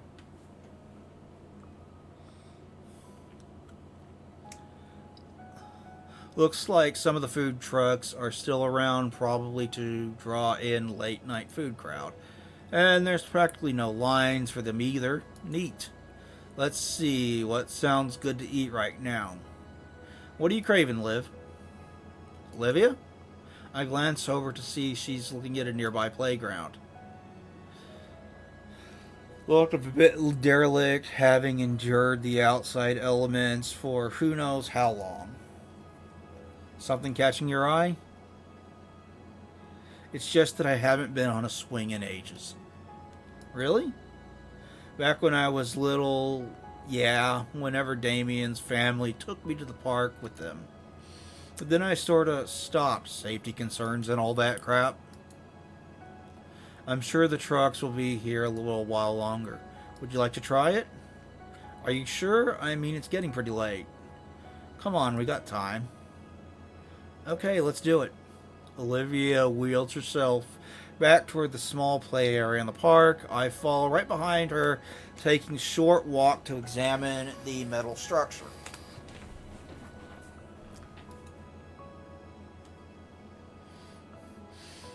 The swing looks rough, to say the least. The support bars crackling under is cracking off, showing heavy rust beneath. The chains are crusty and covered in sparse remnants of safety tubing. And the seats, they're so loose and wobbly, I fear the entire thing would fall apart if Vinny sat on it. Olivia, are you sure? Hold it steady, would you? I grasp the chains and hold the plastic seat in place while Olivia hops over to it. The metal plastic groans momentarily as Olivia settles in. She moves her tail aside so it doesn't smack into me. Well, aren't you going to start pushing? Oh, right. Olivia snickers for a moment as I place my hands on her back. With a gentle yet firm push, Olivia begins swinging. It's a rhythmic motion now, to and fro. She's so precious. With every instance of the swaying back towards me, I push her a little more, forced to increase her momentum. Eventually, Olivia starts pivoting her tail to maintain her momentum, meaning I no longer have to assist her. So I position myself in front of her to watch her swing like a pendulum. The creaking of the metal becomes a simple white noise as I look at her with ease. The cool night breeze and the swing movements and the gentle ruffle of Olivia's hair. A cherubic smile on Olivia's eyes close as she loses herself to simple enjoyment of the swing through the air. To see Olivia having a moment where all her cares are gone, where there's no trouble or drama consuming her. To see her truly at peace. It's an image worth 1,000 words, and one I could never forget. After a while, I sit beside her on the accompanying swing. Say, Olivia? Yeah? Her voice is a soft whisper of contentment. What are you thinking? I'm thinking about today. It was nice. Really nice, Inko. Thank you for taking me here. I'm glad you enjoyed it. I was worried. Don't be. How could I not? It's my first date. Inko? Yeah? About the formal. Oh, do you not want to go? Olivia's eyes open. I can see them tremble. I want to go. It's just Idakin's memorial. Oh. It's a tricky leaning to the side, but I managed to place my hand on her shoulder for emotional support. I understand, Olivia. Whatever you want to do, I'll support you. Her fingers ring together. I know you will, Inko. So, could you support me during the eulogy too? My hands cup My hand cups her cheek tenderly and I give her the most reassuring smile. Of course, Olivia. Her eyes close once more as she leans into my hand, nuzzling against it. She sighs pitifully as I draw away, but still smiles. Thanks, Inko. I think I'm ready to go now. I nod gently and offer a hand to Olivia, helping her off the swing set and onto her wheelchair. We hold hands together as we begin heading towards the exit, at least until Olivia needed her hand to push herself.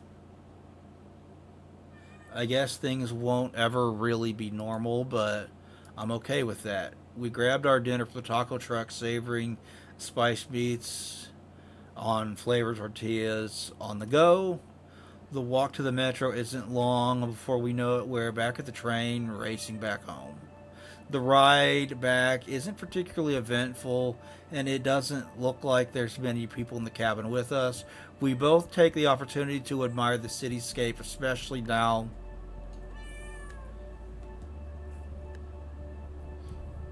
Hey, don't knock my mic over. Especially now that it's reflected against the red and purple streak that covers the sky. Hey, don't knock my mic over. Don't! Stop! 45 minutes later, Olivia and I share a hug before she departs the train and starts her way home.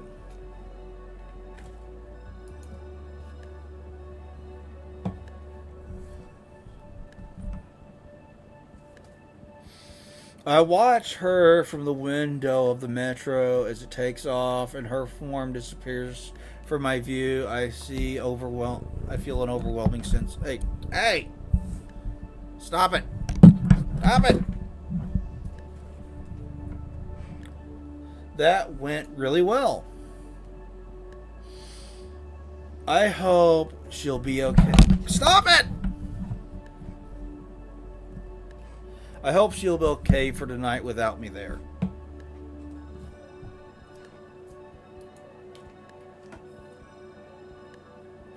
I can't see my monitor, cat. God, cats annoy me.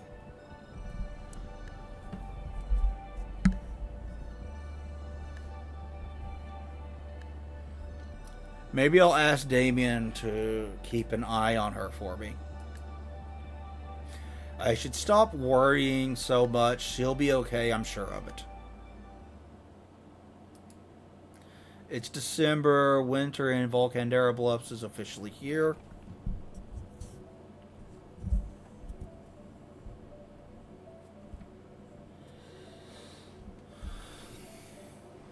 As if to celebrate the occasion tonight, it's St. Hammond's Winter Formal. Hard to believe it's already here. It really crept up on me.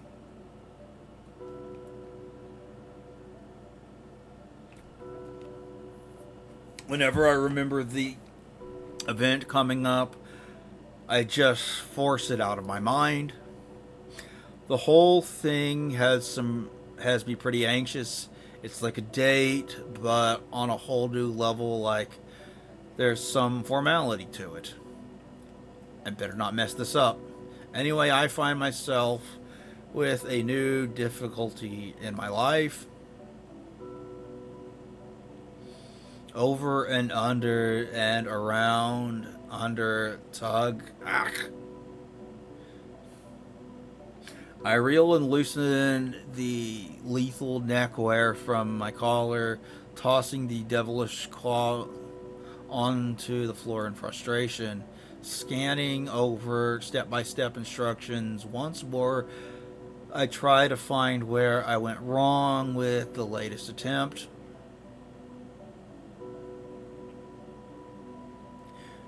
I consider going Tylus, but damn it, It brings the whole outfit together. I want to look good for Olivia because she's going to do the same. Picking up the slip fabric back up, I notice just how badly wrinkled and ugly it is. Time is running out, sadly. We still had class today after all. Forget it. I have another shirt that works without the tie and looks good. Dumping the fashionable noose into my hamper and swapping outfits, my thoughts travel freely. Everyone in the school was excited for the formal. Though Olivia, she looked excited too, but something just beneath the surface. Yeah, she's gonna give a eulogy for someone she cared deeply about. Anxiety, probably, for Mr. Idekin's vigil. Only Olivia, Ben, and I seem to remember that. The rest of the school's having moved on by now. Ben has kept pestering Olivia about her speech, insisting to know what she'd say. The only thing that's kept me from pushing the Stuco away was the fact that Bea would give me the evil eye from the distance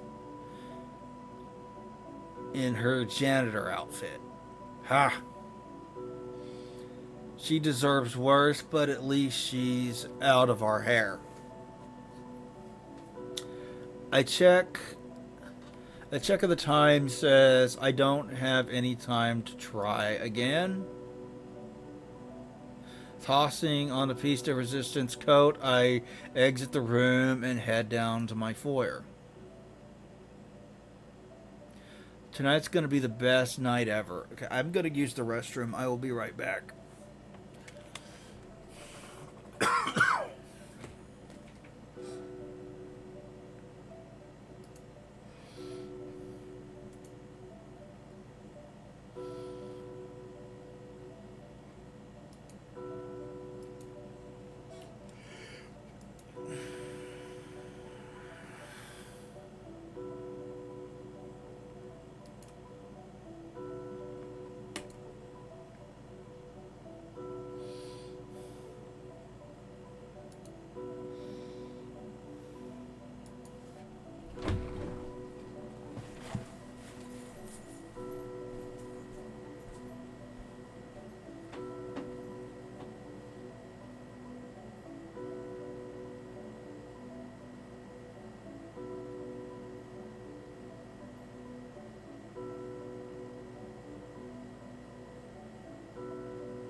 I'm back.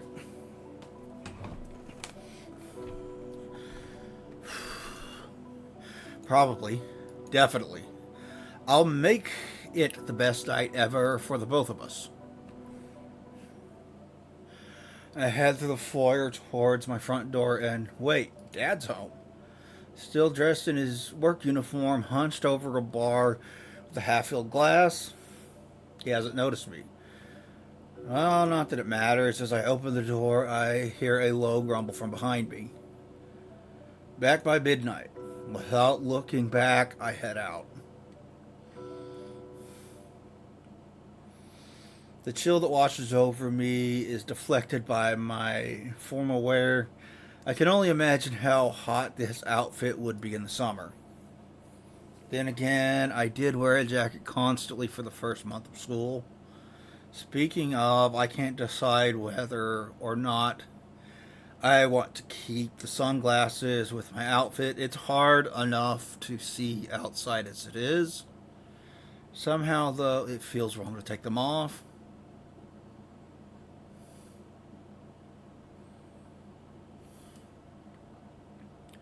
Hoping not to waste more time, I begin to walk to the metro. I really don't want to be late, especially not for Olivia.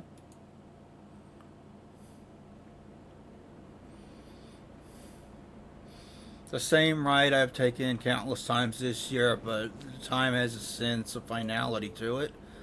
The rocking motions of the cabin are both calming and nauseating at the same time, and I find myself teetering between positivity and negativity. Oh shit! Break, ad break.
There's one night I need to go well. It's tonight. No dodgeballs to the face. No falling into pools. No harassment from anybody. I pray the Idakin eulogy goes smoothly.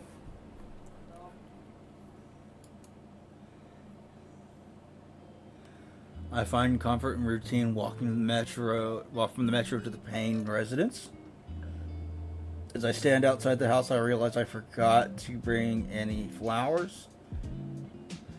But this isn't prom yet, so I think that's okay. It's December, and that means festives.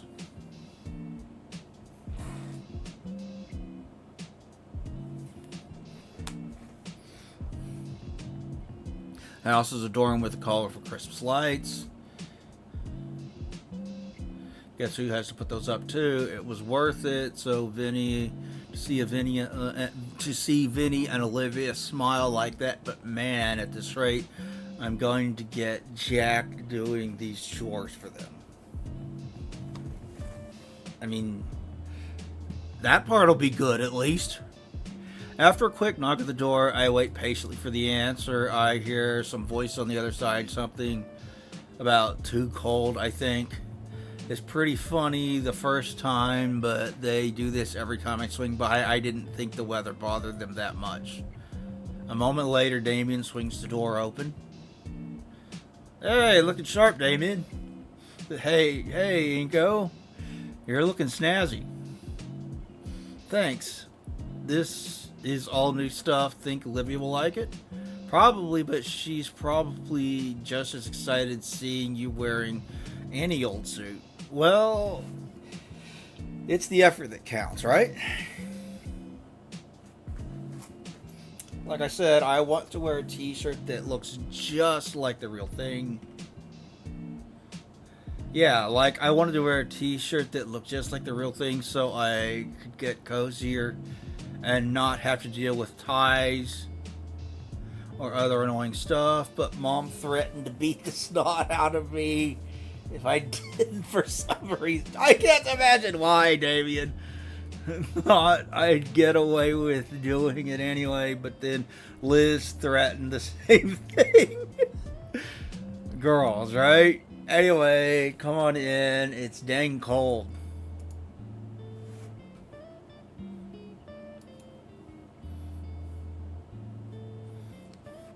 He slams the door behind me while I step in.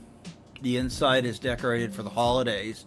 Sophia must have spent hours decorating, as the living room is a tapestry of Christmas spirit. It even fuses the air with the internal heating, mixing the scent of sweets baked with cinnamon. I'll have to look at I have to ask her later to take pictures of the beautiful holiday scene within the living room. Hi, Liz. Oh, she looks good. Liz and the Paynes are sitting in the living room. Hey, guys. Ingo. Is it true you ordered a...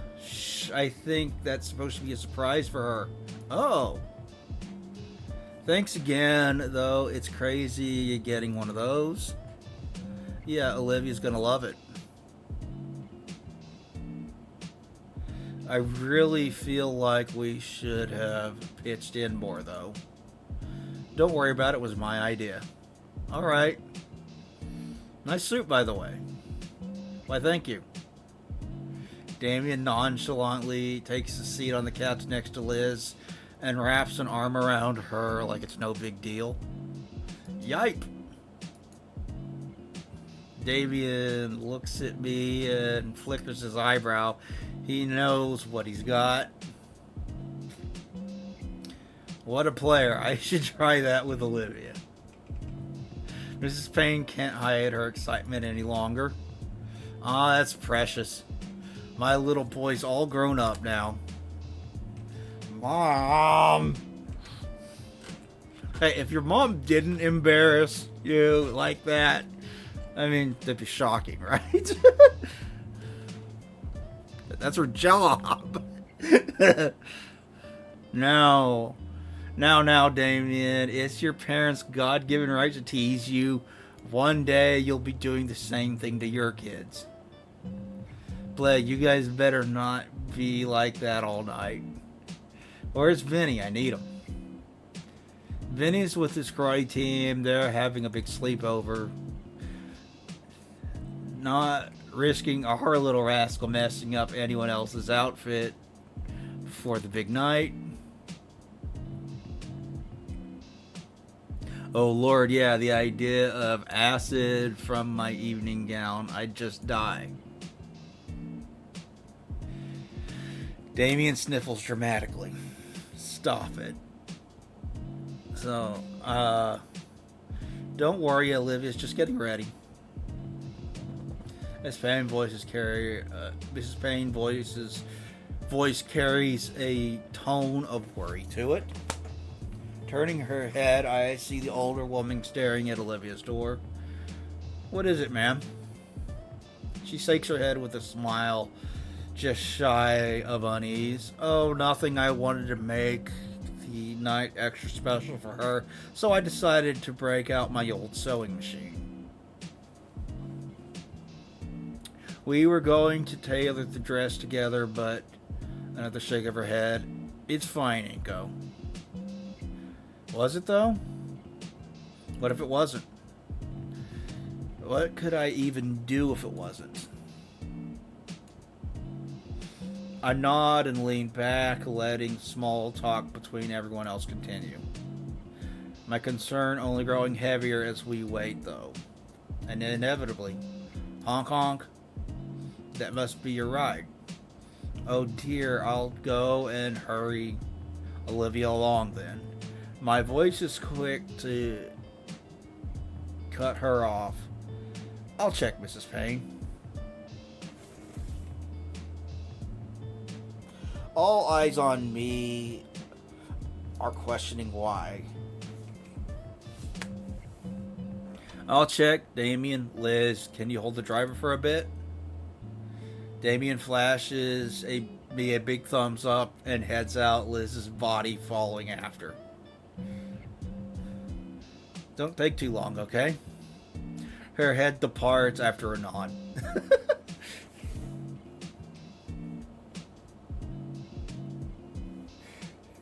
When I move to Olivia's door, her surrogate parents follow me. Sorry, but could Olivia and I have some privacy? Please. Sophia almost protests, but thankfully Randy takes her hand. Better hurry, the driver won't wait too long now. They walk into the kitchen quietly, whispering to one another. My knuckles tap on the door just hard enough that Olivia can hear it. Another couple of taps. Olivia? My fingers wrap around the handle of the door and twist. Pushing the door open, I'm greeted by sheer blackness. Ingo? The sound of my blood pumping in my ear from Olivia's weak voice. Oh boy. Quick as lightning, my hand finds the light switch and flicks it on. And I see... Hey. The relief is so powerful, I have to steady myself with a hand on the wall.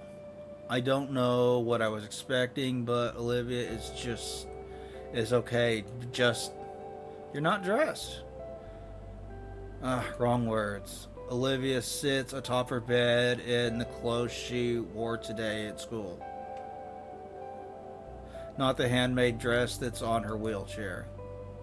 It's eerily similar to a month ago, how she's curled up in her sheets and wadded up paper once again spread over her bed.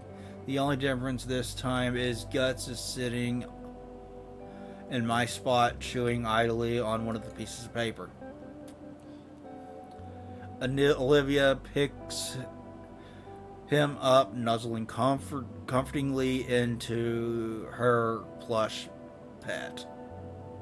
What's wrong, Olivia? The rat is set down with a heavy sigh, and Guts scampers away. With my spot freed up, I sit next to Olivia. I pick up one of the crumpled pages and unwrap it. To call Mr. Ideken a teacher is to be unflattering. He was above and beyond. He was beloved to all. The next line is crossed out. The rest of the lines are crossed out. They're all variations of the same few phrases put together in every possible combination. Strike-throughs grow increasingly more aggressive with each line deemed unworthy. I pick up another sheet. Same thing. Each new page has crossed out attempts to get the thoughts in her head onto the paper. Stop that. Olivia, are you okay? That's a stupid question. No, I'm fine. It's been months and I'm still not ready to say goodbye.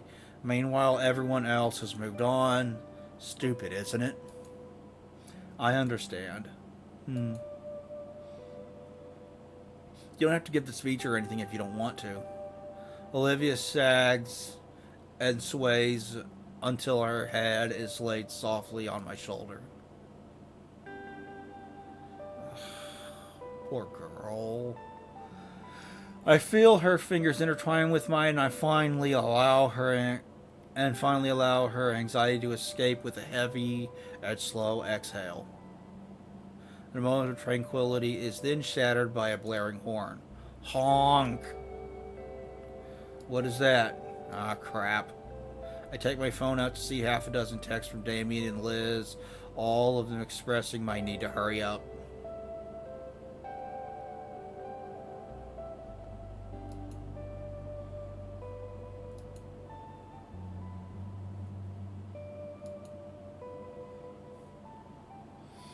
Alright. Come on. Hurry up. Everything okay? Hey, dude, you there? Go without us. Something came up.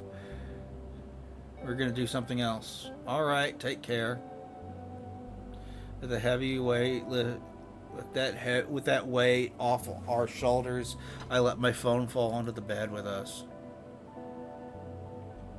I told him to go on ahead. God, Inko, I'm sorry. You don't need to apologize. No, you spent all this time getting ready, and Auntie even helped me with the dress, and I can't do anything.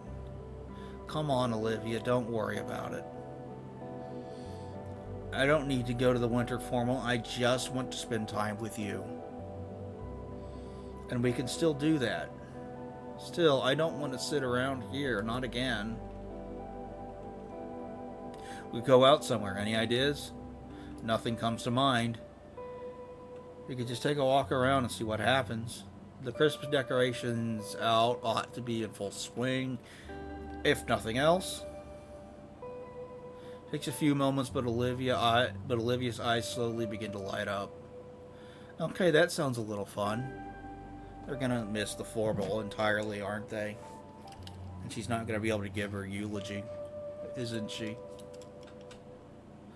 Besides, I'd hate to waste a night with you all gussied up like this.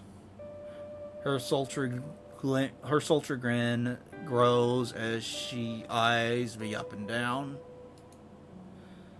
I'm blushing. I can tell I'm blushing. Anyway, sorry I couldn't do the same for you. It's fine. I'll find an excuse to make you wear it later. You want to go now? Yeah, could you help me up? Sure. Thanks.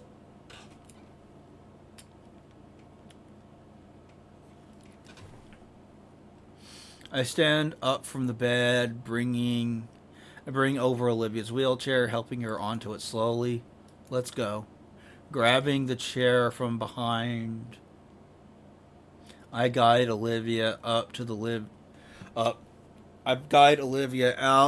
of the room through the deserted townhouse. Out into the metro, it's strangely emptier than normal. It's just Olivia and I in the car for once.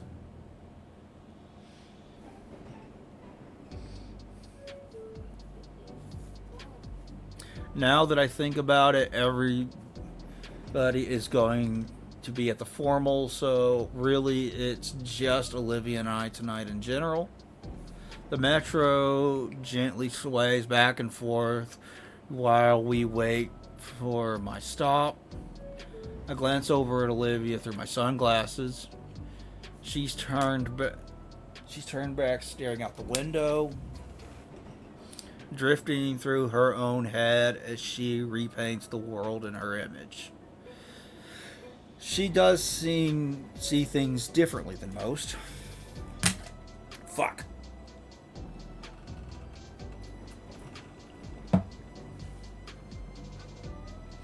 It's a gift she should treasure more. Man, is it really okay? I got the feeling that one of these things she's always going to regret. Not that I should have forced her to go or anything. Still, I should probably try to do something to the situation, but what? Our stop is another 8 minutes. My head is filled with thoughts of my empty home, and I consider, is that where I should bring her? Some lonely, isolated place? Maybe a slapdash plan forms in my head. It's pretty stupid, honestly, and I'd be making it up as we go, but it's infinitely better than letting Olivia just hide away more. 5 minutes. Olivia doesn't seem to be paying attention. Her head is turned, eyes focused on the passing scenery through the window. She probably expects me to tell her we're at my stop. I feel the train slowing down a bit more, so I stay silent and turn my head toward the window too. I guess she must be deep in thought because even as the train stops at our station, she doesn't budge. It's the moment of truth. The doors slide open, and then they shut. The train continues.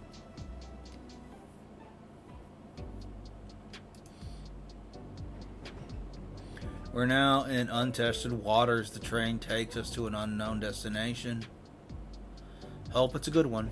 After a few minutes, Olivia comes out of her reverie confused.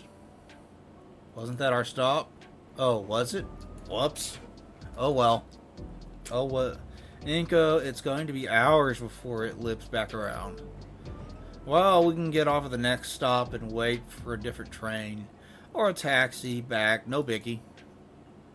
You don't seem that surprised. Well, I'm looking at the opportunity we can do something neat. Something neither of us are expecting now, right? Yeah, I guess so. I think that'd be cool, yeah.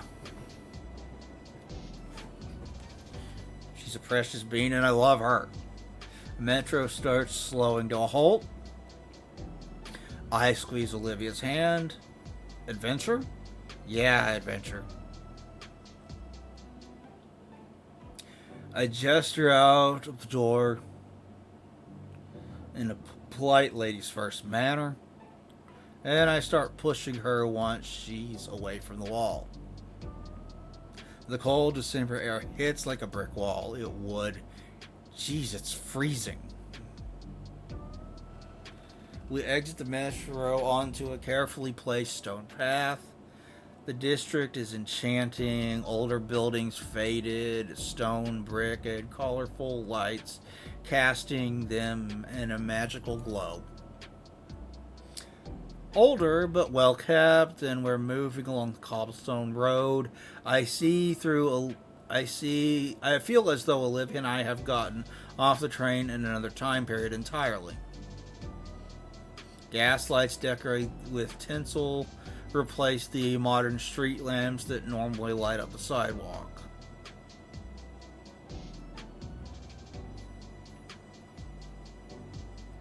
The difference between this place and the rest of Volcandera is night and day and manages to invite an even cozier feeling of the holidays.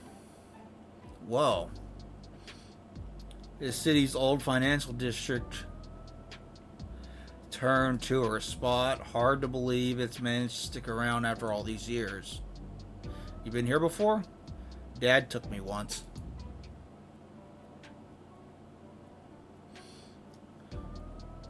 What do they have around here?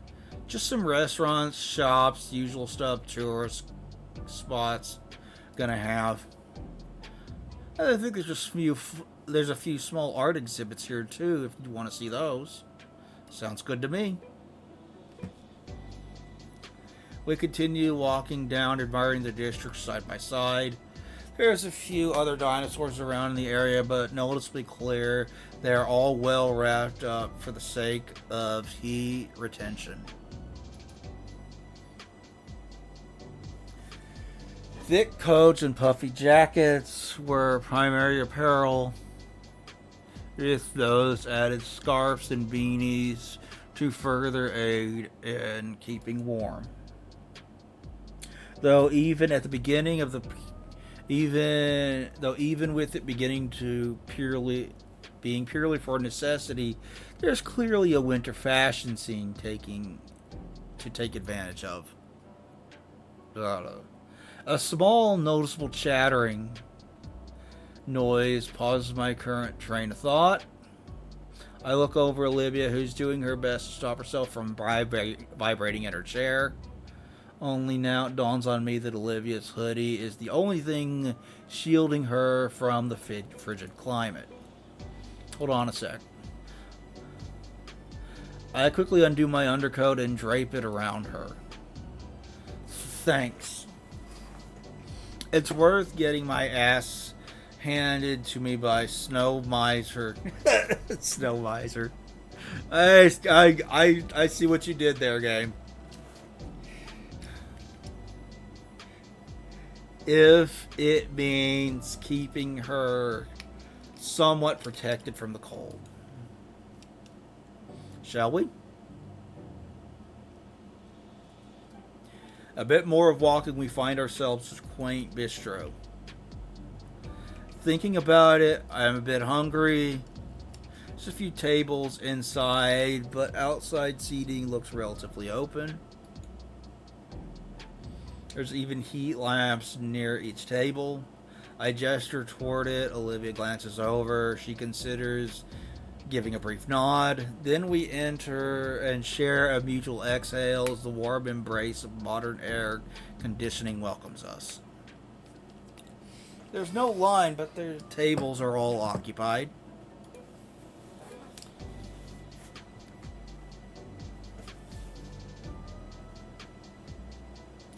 The waitress behind the counter is sympathetic to Olivia's shivering, though, and offers us the patio table beside the largest heat lamp outside.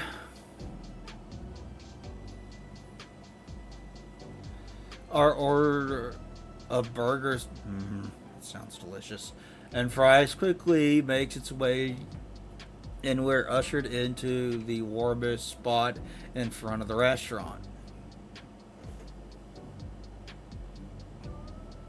The warm burger and heated light invigorate Olivia. I hadn't realized just how bad the cold weather affected her. I feel relieved as I watch the color return to her scales. And as she recovers, so does her appetite. As I slide my plastic basket of fries to her, I notice that the little square has gotten more populated. Despite the cold, several dino families fill the remaining seats, some with food, some just taking advantage of the heaters. Something going on? I poke Olivia and gesture. She shrugs.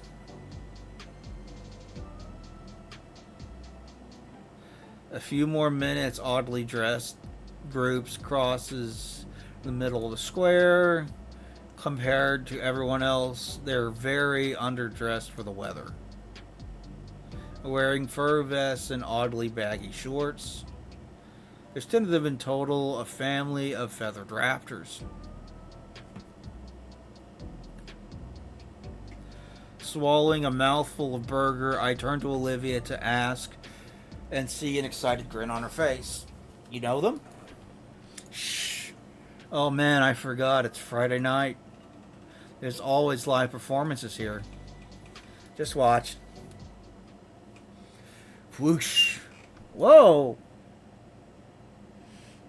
An ugly looking dinosaur stands out in front of the microphone. He must be the leader. Ringmaster?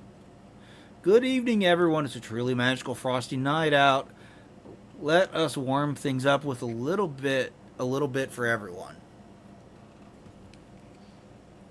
Every member is adorned with various hoops and juggling pins that light a blaze.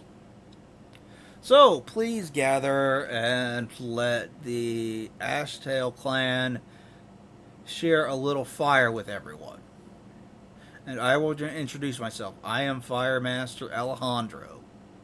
I assure you tonight is a very special show. We continue setting up a sign is placed nearby their socials on them. I do a quick search and whoa, these kind of numbers, they must have quite a spectacle to garner an online audience of this size. Several children tug away from their parents to sit on a parameter set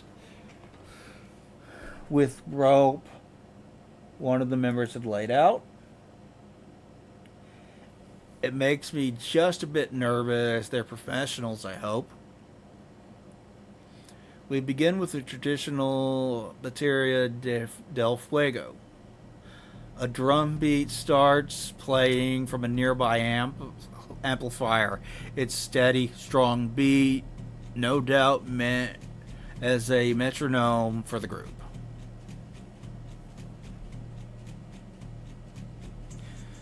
After a few seconds, the troupe begins dancing. Rods spun a flame, creating wheels of fire as they ran about the square. The crowd cheers and embers sweep by them. The Fire Master, a grandfather looking dino, is the wildest of them all. He wields a pair of chains, the end of which are ablaze as he spins them around with reckless abandon. I assure you it's almost certainly not reckless abandon. He surely knows exactly what he's doing. The man alone is a veritable firestorm among the rest of his troop, even going as far as to let fireballs bounce off his body to create a unique flaming shape. My steak fries sit abandoned as Olivia is entranced by the performers, her silver eyes wide as she takes in a particular performer as he twirls with flaming fans. Actually, looking at the performers, they're all raptors. It's a family troupe. Indeed, all 10 fire dancers look to be a single large family, though there are some minor differences between them. The biggest one being small flourishes in their vest and prop. The tempo of the beat hastens as the spiraling fire dances and moves their elder more swiftly. Then all of a sudden the drumming halts and the performers bring the fiery props to a halt with them. The older leader chains swing up, the twin fireballs hanging over for a split second. The blazing orbs descend and bam, whoosh. All the raptors exhale into their props, the fireballs crashing down to earth, creating a great gout of flame upwards of a facsimile of a bomb blast.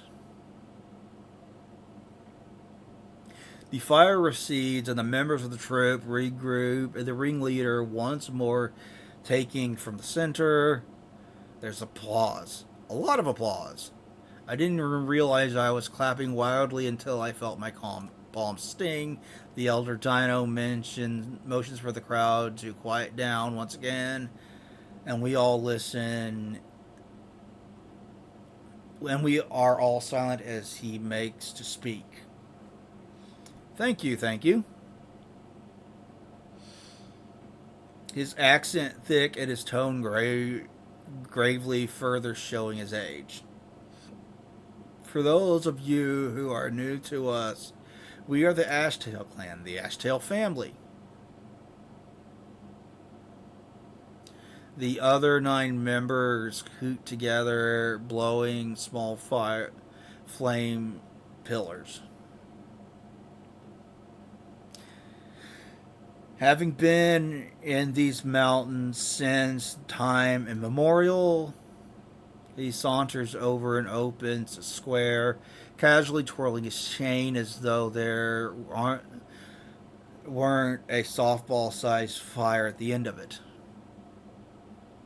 Generations upon generations, we have entertained visitors to Volcandera.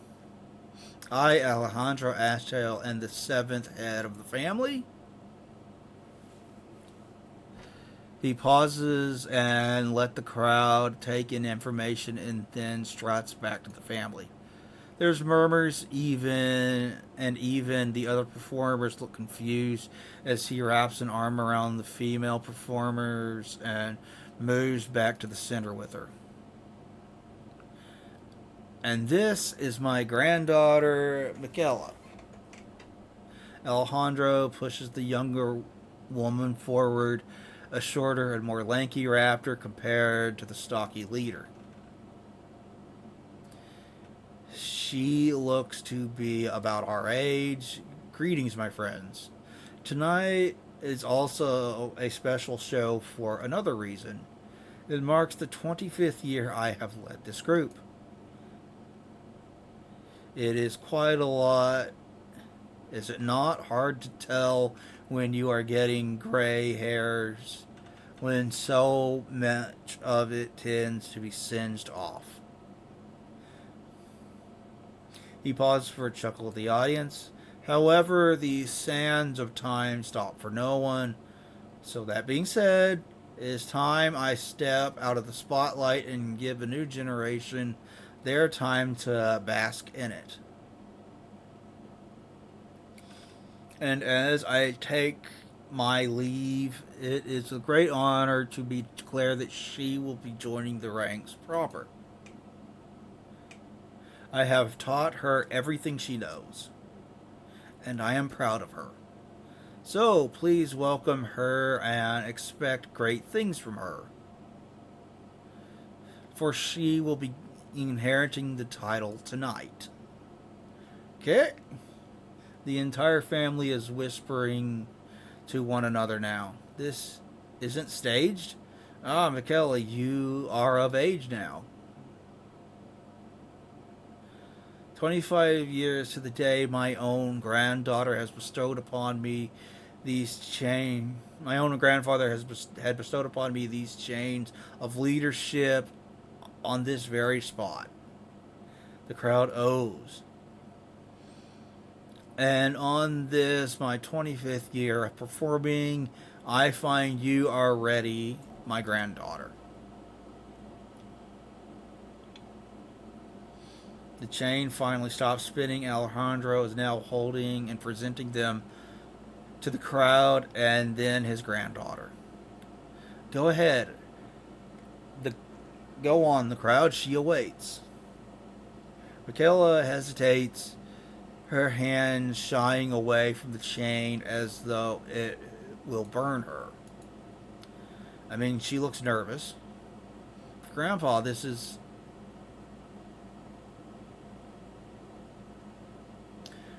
Oh, Papa? I know you are ready for this, sweetie.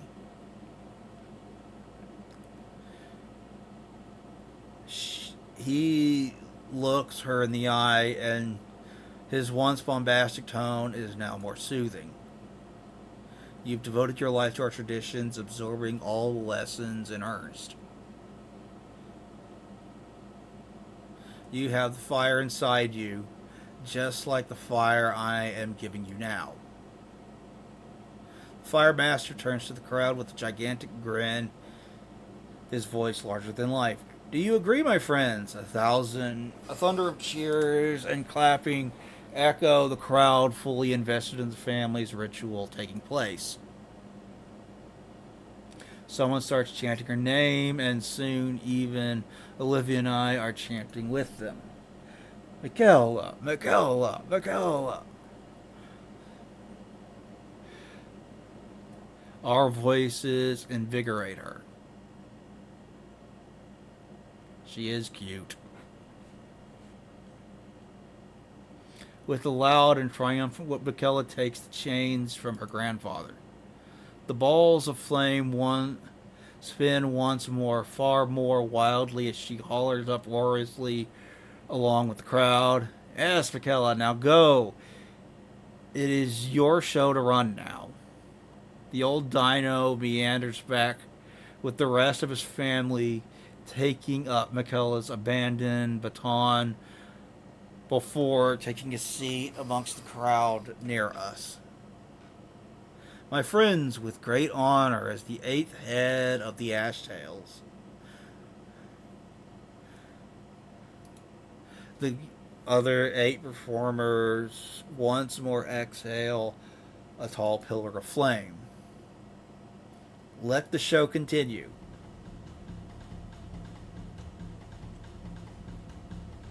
With a graceful somersault and a new drum beat blares through the speakers, and the dancers begin to move with the flaming props. The new members move with elegance. She's clearly had a lot of practice. That grandpa. Oh, hey, what was that? What was what? Your smile just faltered, I saw it. In the corner of my eye, what's up? Aren't you observant? I just feel for him a bit. The fire master? Why? In a way, it's kind of sad. The great Alejandro will retire and his granddaughter will take his place. What's he going to be doing for the rest of his life? He loves this job and he just retired. He's never going to do it again.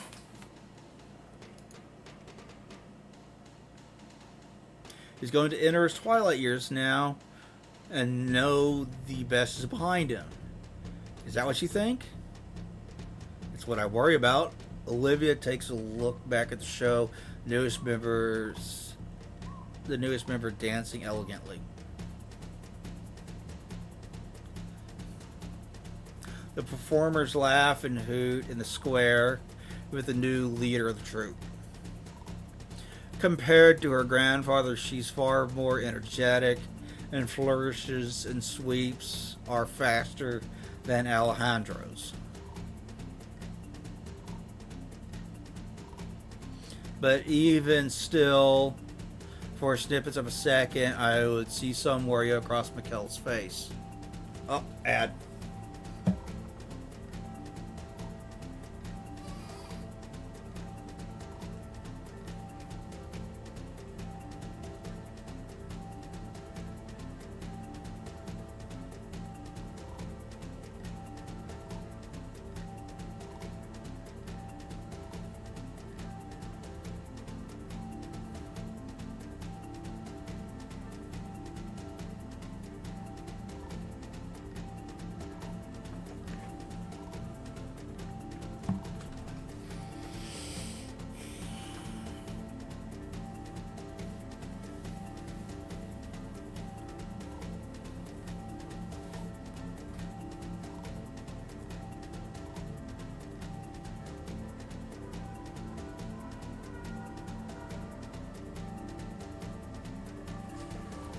Alright, and we're back. Question yourself or her movements or something. The look vanishes when another one of the troupe passes her by, whispers something to her, or perform a duet move with her to help correct her. Taking the show now feels less refined compared to the first act, but also more real and more vibrant. Firemaster claps along and laughs to himself, giving reassurance and thumbs up. Olivia looks at the old man lost in thought. Well, maybe there's a little truth there, but I mean, look at him. Does he look sad? No, he looks like he's the best day of his life. He's really happy for his granddaughter. His granddaughter that he taught everything he knows. Everything he's learned from his father.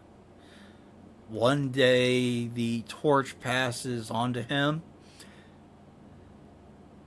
and he upheld that legacy he inherited for years and years. He's had an amazing career, and he raised her so he could trust her. And now she's ready to do it all herself. Again, it's a matter of trust. You don't think someone as old as he isn't able to tell? It's just an old tradition, you know. Only a poet could appoint another poet. Things change, people change, but talent or craft, it has to be passed down, or else even little things become impossible to do. Alejandro knew his craft well enough to perform it for 25 years. And look, Michaela, she's performing just as well as he did.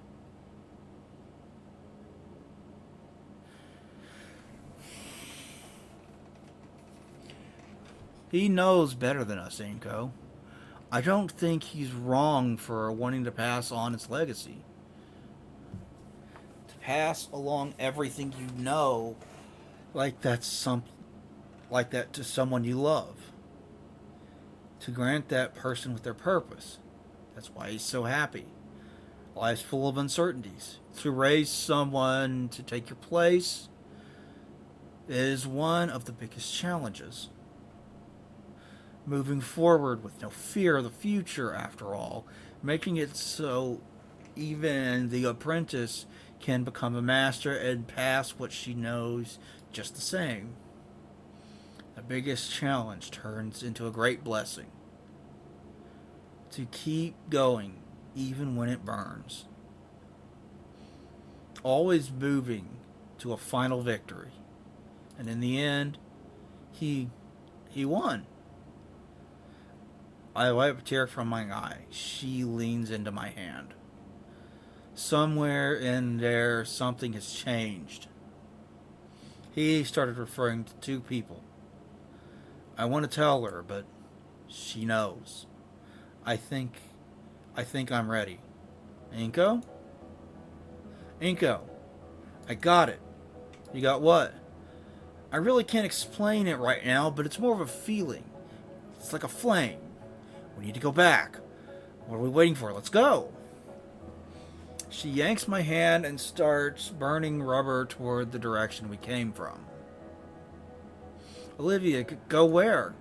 To the formal, dummy. What? She races off toward the metro station before I can even finish my question. Wait, the eulogy?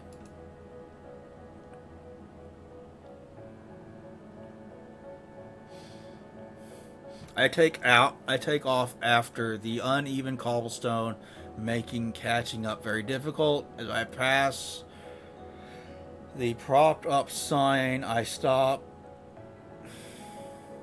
As I pass the propped up sign, I stop, yanking a 20 from my wallet, dropping into the box for the ash hells. The little girl standing by beams at me with a toothy grin. I'll melt later. I can't get distracted. Where is she?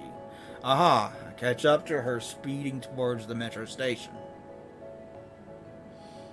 Is there still time? It's almost 9. There's time. We can make it. We can make it. Should we run back to get your dress? Olivia stops and skids face me. It's the other way. We can't. Both of our heads jerk to the boutique we stopped at in front of. Our hearts skip a beat in the distance, the familiar sound of the metro arrival. We have maybe a minute. You got $200. Merry Christmas. Thank you.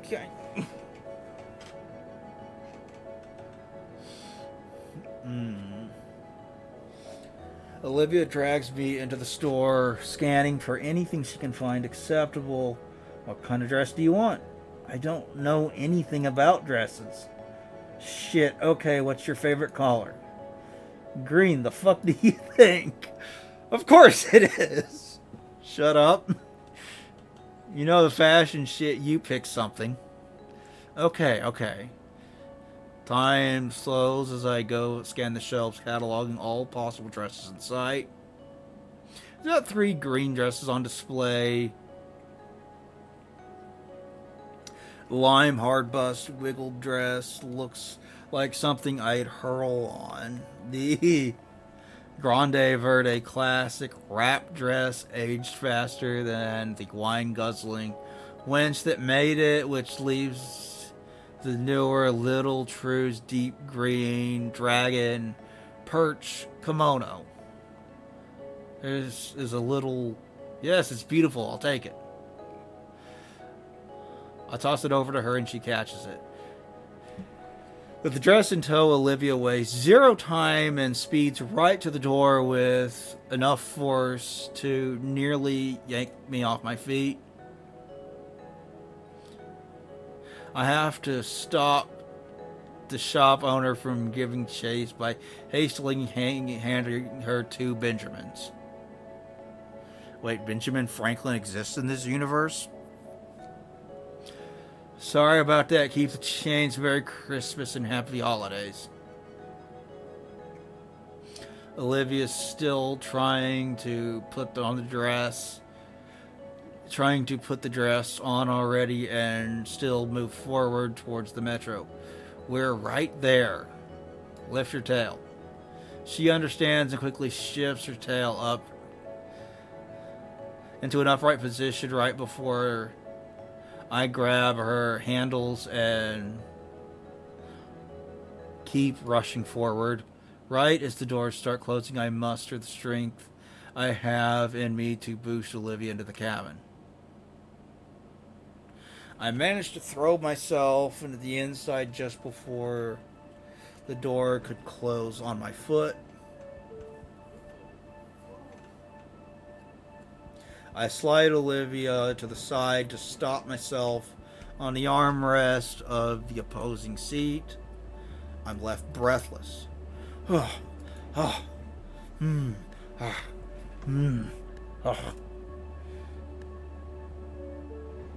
heck are you out of breath for? It's tense. Are you alright? Yeah, I'm fine. I finish catching my breath and set my normal seat. Olivia moves into her spot and keeps struggling to put her dress on. She tosses me the hoodie. How does this even work?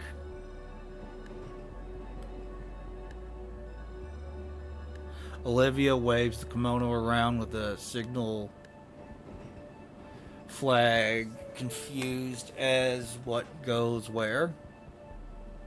Here, let me help you out. I bought a smoking jacket a while back. Shouldn't be too dissimilar from wearing one of these, I think. A smoking jacket? I didn't think you smoke. I don't. I just thought it would be cool to have. I help Olivia off her wheelchair and onto the metro seat, since that should make the process easier.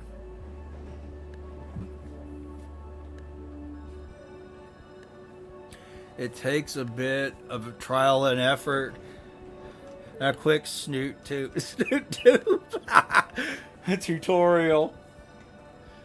We eventually get the Nacha Juban and kimono on.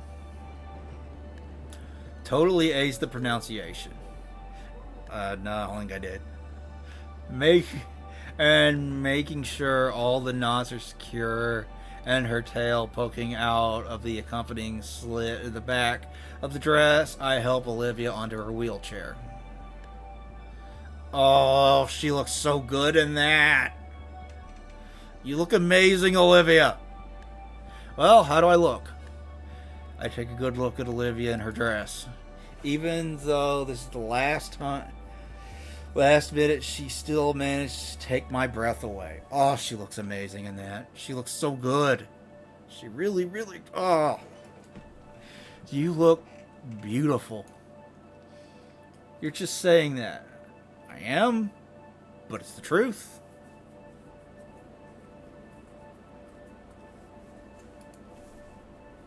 Wait, do you still have tickets? I reach in my pocket and pull them out, offering her to see. She takes one and stares at it intensely. In her hand as though it were gold. 7 p.m. to 10 p.m. She glances up at the terminal, 9:30. We can make it. It'll be close. The speech might be a bit over the limit, but we can make it in the last minute. Okay. Olivia starts hyping herself up. Her lips move, but no words come out. Olivia's head moves occasionally, bobbed in approval or shaken disapproval too. There's a heavy tension building in my chest. The LED clock on display in the carriage looks like it's going thrice as fast. I can't tell if it's time going too fast or if our train is going too slow. They're gonna miss it, aren't they? They're gonna miss it. She's gonna be heartbroken and it's gonna suck and it's gonna make me all sad and shit. For the whole ride, she speaks silently to herself, probably rehearsing a new speech she just pieced together. Man, I love seeing her like this. With my phone, I check Google for the fastest way to the convention center. We're cutting it really close, made worse by my discovery. While I don't want to disrupt her concentration, we have to transfer lanes at the central station. Olivia is still lost in her rehearsal as I put my hand on the train and race through the full railway station. I curse the building's layout, the second line having been built what feels like miles away as I try to get us to it. As I see it's a sign directing to wherever exactly the convention center tram is. Downstairs. The silent curse, I beeline for the nearest elevator. Olivia's wheelchair becoming an incidental plow as we push through the late night crowd. The elevator door looks positively ancient, but that doesn't matter. Give me a sec.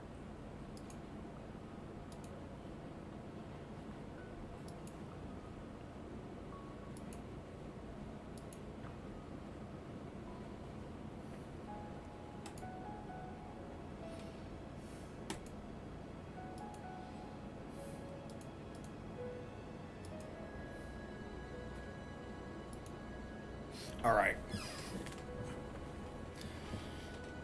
My full palm slaps the button roughly as even more adrenaline pumps through my veins. Right now, I feel sort of hyper awareness. The rest of the world is going at a snail's pace, and I repeatedly jab the button. Then the door finally lurches open. I practically shove Olivia through, startling her from her thoughts at last. Inko? We're going to make it, we're going to make it, we're going to make it. Inko! All at once I feel my energy plateau, slumping heavily against the handlebars of Olivia's wheelchair. My body finally registers how hard I pushed it. With a gasp, I'm floored completely, my lower body feeling excessively heavy as the muscles within my legs wail in pain.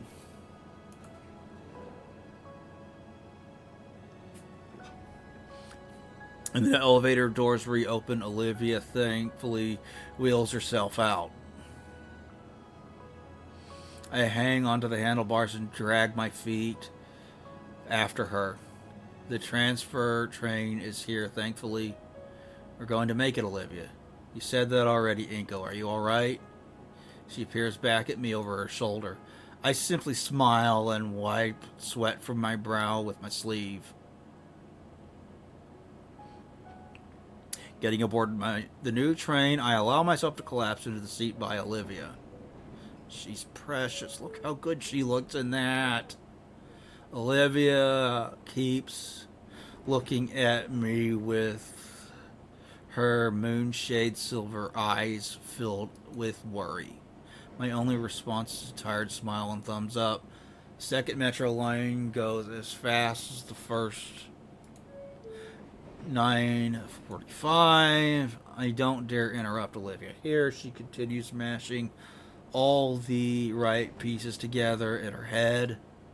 It's not just a speech, it's all new part of her suddenly awakened to. Inko? I glance over at her. She offers a hand and I take it. I'm so happy you're here. Thank you. I gently grasp her hand for the rest of this metro ride. Eventually, we pull into the station. We're here. 9:57.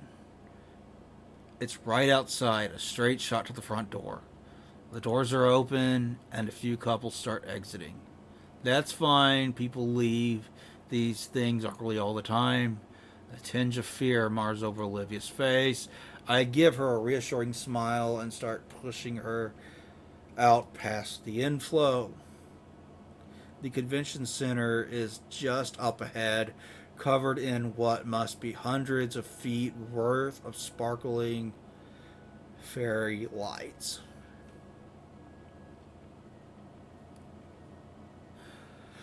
A 10-foot tall Christmas tree stands near the entrance, topped with a star that pierces the night sky. I turn the corner to the parking lot, and the chatter of milling couples entering cars, walking past us to the metro. My pace slows to a walk. We can't have been that late, could we? There should be a few minutes to spare. There should be. As more couples trickle out the door, a tired figure stands at the door.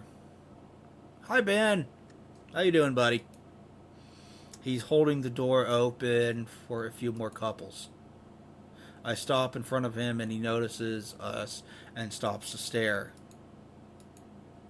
Ben, what are you two doing here? It's over. Go home. We need to do cleanup. But the formal, it ends at 10. Ben raised an eyebrow. Everyone should still be here, just getting ready to leave. I peek past Ben. The place is nearly empty. We needed to be out by 10. It's 2 minutes past. Oh, I knew she was gonna. They were gonna be late. No. Look, Ben, it took some time, but trust me, we got it. We can call everybody back in, use a speaker or something. Just let Olivia do a last-minute speech. A last-minute speech? Are you fucking kidding me? Olivia, you made a commitment, and you failed. Again. Like always, you throw a pity party for yourself, and someone else has to pick up your slack. You couldn't even drop the act for Ideken? Well then, Olivia, you won. You abandon Ideken, and you can run away with your boyfriend and pretend nothing ever happened. Congrats. Dude, holy shit. Yeah, I kind of agree with Inko here. What the fuck is wrong with you? I get up in his face, and Olivia tugs my sleeve and pulls me back. He sighs. I'm not getting worked up over this. You got a speech? Okay, let me hear it. I'll be your audience. No. Thrilling. I moved to tears. Ben, what's gotten into you? Nothing. Just leave me be for the night, okay? Did he and Mia break up? And Olivia? Stop looking at me like that. He takes a step back and lets the door close. I feel Olivia's consistent tug on my sleeve. A deep exhale. It's not worth it.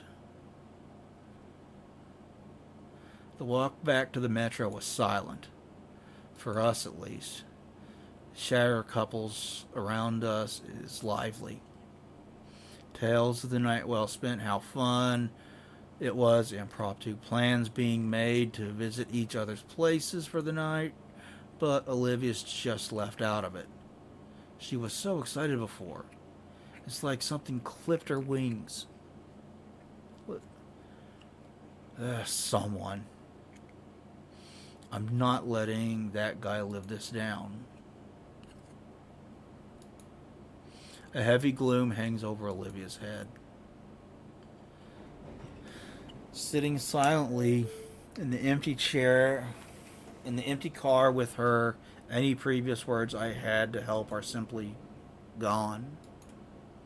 Instead, I lean close to her, my hand finding one of hers that's balled up tightly in her dress.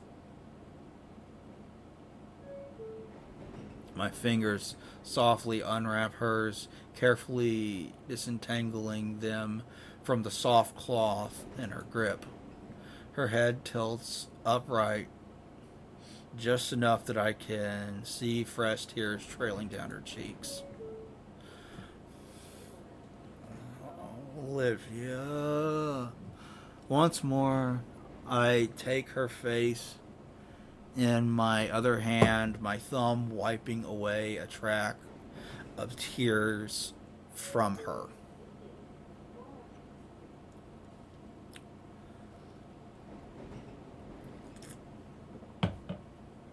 A sorrowful smile spreads across her lips, small and feeble and on the verge of breaking.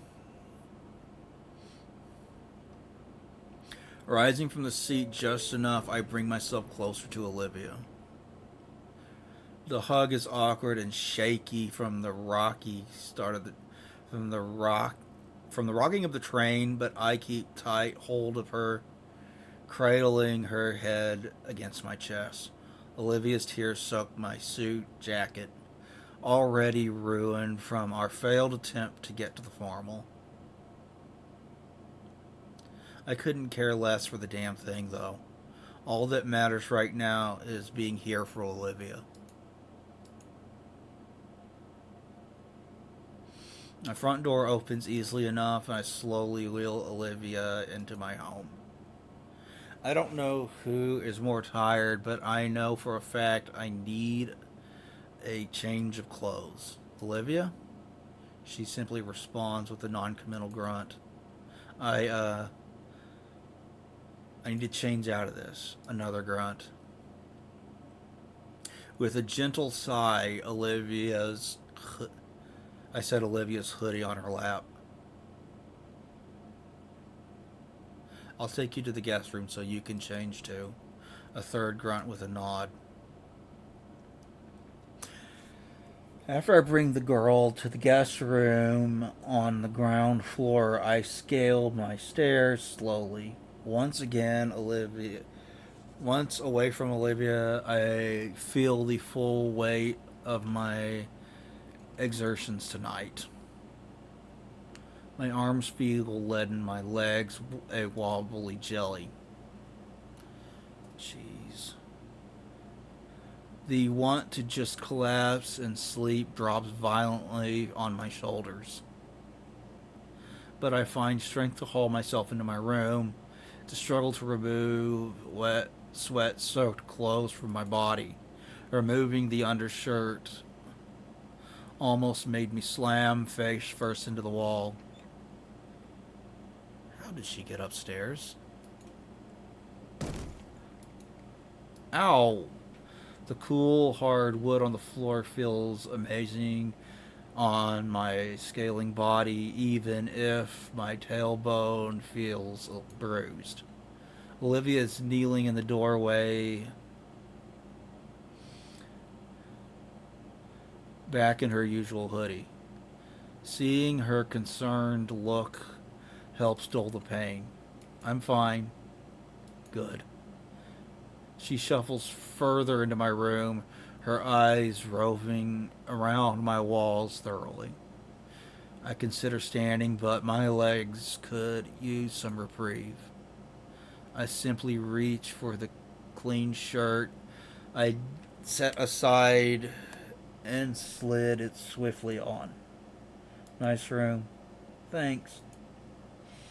My knees ache terribly as I shuffle after Olivia, uncaring about how I may ruin my dress slacks.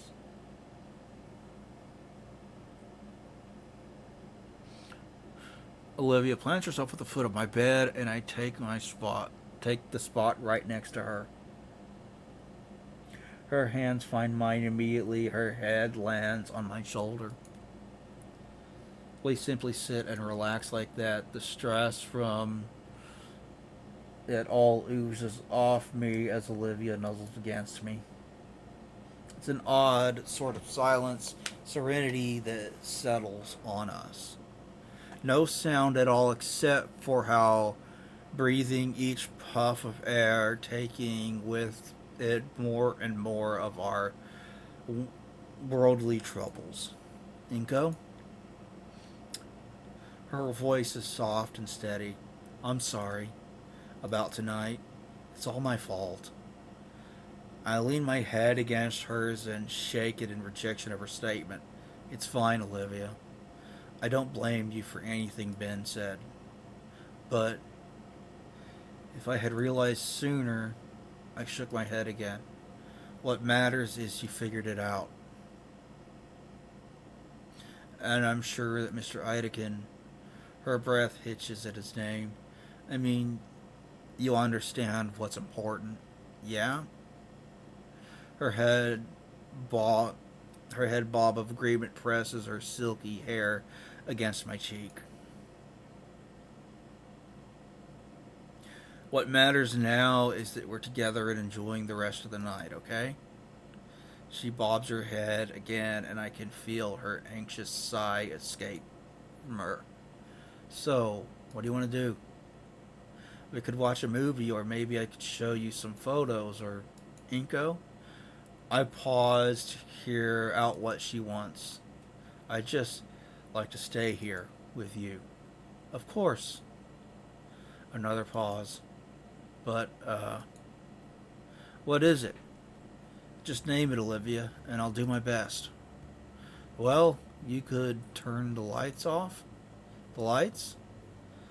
Those lights, the ones with the switch all the way back by my door? My legs practically cinder blocks now with how heavy they feel. But it's what she wants. Of course, sheer brutal agony lances through my sore legs as I manage to get to my feet. I swear I hear snickering as I slowly shuffle the light switch. Must be in my imagination.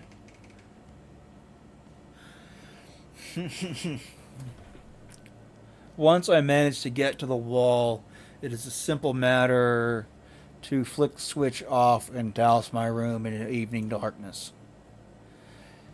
There's a gasp from Olivia as I can manage to turn without collapsing on myself. Olivia? The stars, Inko. The stars? In very dim moonlit filtering through my window, I see Olivia's head turned towards my window. Huh. No wonder they made suburbs out here. I guess? Olivia shifts back to her knees and moves to my window. Wow. You like stargazing? My dad used to take me out. The nebulas I saw back then, those colors, they've always stuck with me, swirling around in my thoughts. Managing the steps needed to reach the window, I stand next to Olivia and look through the window. It's a clear night and the moon is only a quarter waning. I never had considered it, but the new suburbs don't have too much light or pollution. Unlike Olivia's neighborhood. How long has it been since she's seen a night sky like this? Maybe the picnic? I mean, you were out at night then. My legs finally reach their tipping point and I find myself collapsing onto my desk chair. When my arms land on my desk, my hands land on something. Oh, it's my camera. Say, Olivia? Would you like a better view? Of the sky. Here.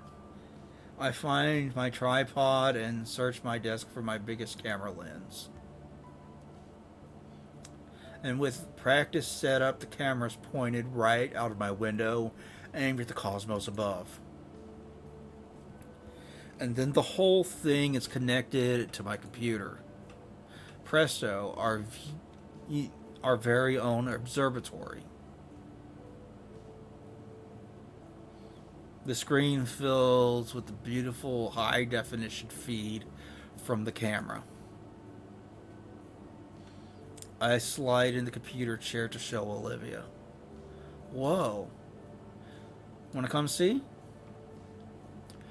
I move out of the chair so she can have her turn. But in a flash of movement betraying her tired exterior, Olivia forces herself up onto the chair right on my legs. Feeling her weight press into me is nice. It's really nice. I carefully aim the tripod a bit, aiming at the various sights in the sky. We see a nebula swirling around in the blue and purple, and only barely visible, but it's there. I should paint something like this sometime. I'd bet it'd be really pretty.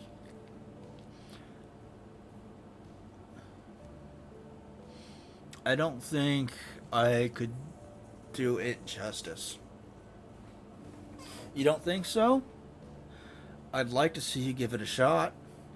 I catch something in streaming in the stream for a second. Hold it. Slowly now, I know I just saw something. Whoa, is that? I think it is. A shooting star up close for us to see. Nobody else in the city gets to see this. You want to make a wish? Olivia thinks to herself and turns her head to look at me. You saw it first. Are those the rules? Alright. A wish, okay? Think fast. I wish things will turn out okay. That sounds good. For some reason, I think you're supposed to pray a little bit and when you do this. Omps. I look away from the monitor and smile at Olivia. So? I don't want to tell you. Besides, I think it's already coming true. Olivia rolls her eyes, though the screen lit up her smile too. She's precious. Feeling her snuggle further into me, we continue looking into the celestial bodies that hung over us.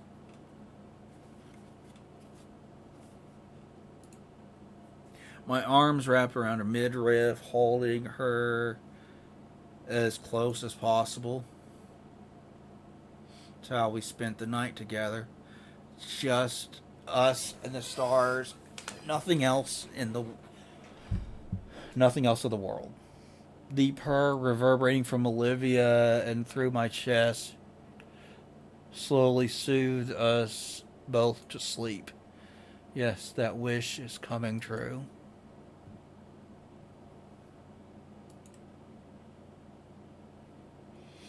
A month has passed since that night. I held Olivia, she held me. Things were okay, just for a while. After everything she's been through, Olivia needed something to help lift her burdening weight from her shoulders. Thankfully, the next day marked the beginning of the winter break. We ended up spending most of it together. Most of the time, it was just hanging out at each other's houses, watching shows and playing games. She taught me how to get guts to perform tricks. It was simplistic, but those intimate moments with her were memories I'll cherish for as long as I live. I even got to spend Christmas and New Year's with her and the Payne family. It was the closest thing to having a real family I'd experienced in years. Those 2 weeks, I never felt more connected to Olivia. Time marches on, though, and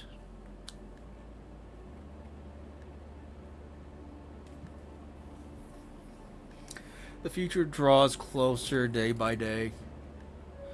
First semester ended last week, and this week another new syllabus for this semester. We've been given our college prep packets with a number of different application forms. There's so many that my new cramped backpack can't. That my cramped back. There's so many that my cramped backpack can't fit them. Looking through the varying sheets, I feel confident in most of my choices, most of which are within the city. And I hope. Oh, here's my stop. Holding two overfilled folders to my chest, I find my exit and head for my usual destination. Minding the numerous papers in my arms, I gently push the door to the Payne's residence. It's open. I know, Randy, thanks. Hey, Vinny. Hey, Randy. The head of the house and Vinny are at the dining room table working on his homework together. Hey, Inky. Livy is in her room. Vinny, stay focused. Thanks, Vinny. I ruffle the little dino's hair as I pass him by.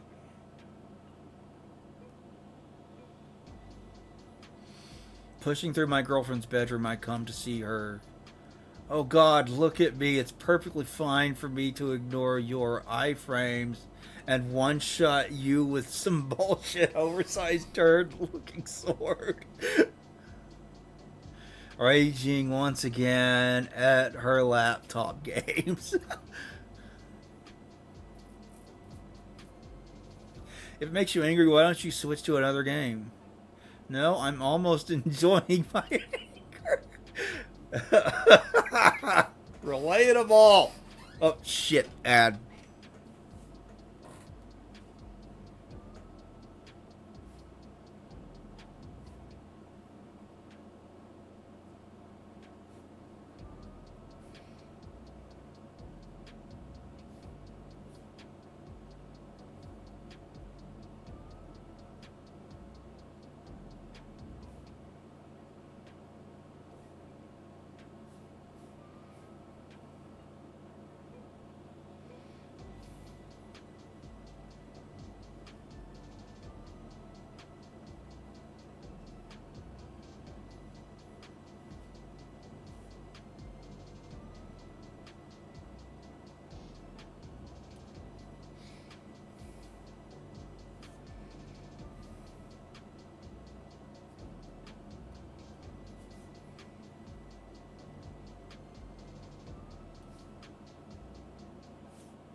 Alright, we're back.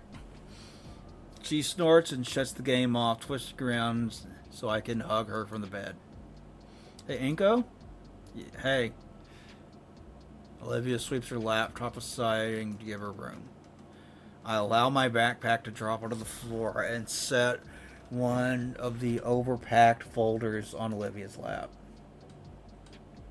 She groans and flops backwards. Come on, Inko, it's Friday. It's Thursday, actually. This isn't coursework, though. Olivia sits back up and checks the folder.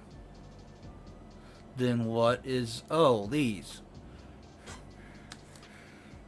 Leaning over, I pull out her actual classwork from my backpack and set the sheets on her lap. She's so cute! Look at her, she's so precious. It's really starting to pile up. It's a bit of work getting your teachers to pass this stuff to me. It's probably a week's worth of stuff at a time. Groovy. Do we really need to? Yes? Come on, I know most of this stuff, but this'll be a cinch. Get the first assignment out and use the binder as a clipboard. Ready to start. The first assignment was just busy work with crossword puzzles involving state capitals.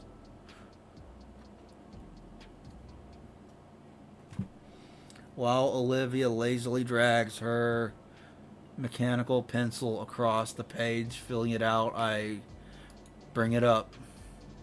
I miss you. At school. It's not the same without you around.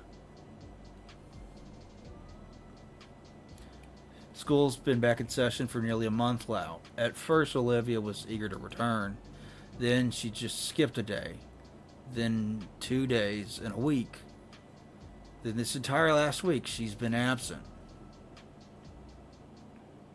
Ever since that night, she lost more and more motivation to graduate. It's the least I can do to try to stop it, but I'm willing to help her here.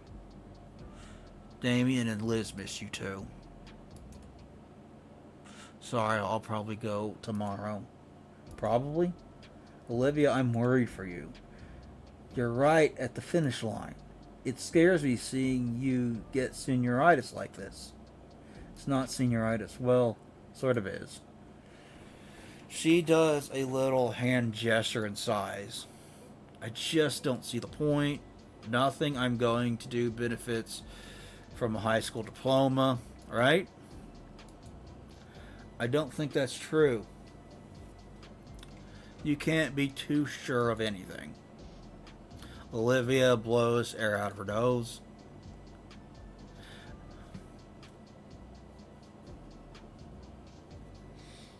I place a hand on Olivia's shoulder. Please, Olivia, just do this for me. She stares back, a twinge of fear in her eyes. Alright, just for you, I'll consider it. Thanks. We keep working away at the pile of assignments. A few papers in, Olivia thinks to boot up her laptop and play some ambient metal for us. Based. She occasionally asks for my opinion on a song, self-conscious of if I like it or not. At this point, Mr. Payne lets us know that he's heading out for some errands. It's pretty nice getting to teach Olivia what she'd missed in our classes, keeping her up to speed. Dare I say the schoolwork is even relaxing. Less so busy work, more so we're get it together. About halfway in an hour later, there's a loud knock at the door. That doesn't sound like anyone's knock here. You can tell? Yeah. Could be a package delivery. I'll go get it then. I give Olivia's shoulder a little rub and get up as she tries nipping at my sleeves. I mean, should Damien be the one to go get it since, their house? It's still pretty cold out, so I shouldn't take too long to get it. If it's a package, it may be something that's not good to leave out. I open the door. Hey, Ben. Hey, Hanko. Instantly, my enthusiasm is drained. What is it? He started to shiver, huddling to himself. Look, Inko, can I come in for a moment? No. What do you want? He sighs. Listen, I know things didn't go well when we last talked. We didn't leave on good terms. I'm here because of Olivia. Why is she not coming to school?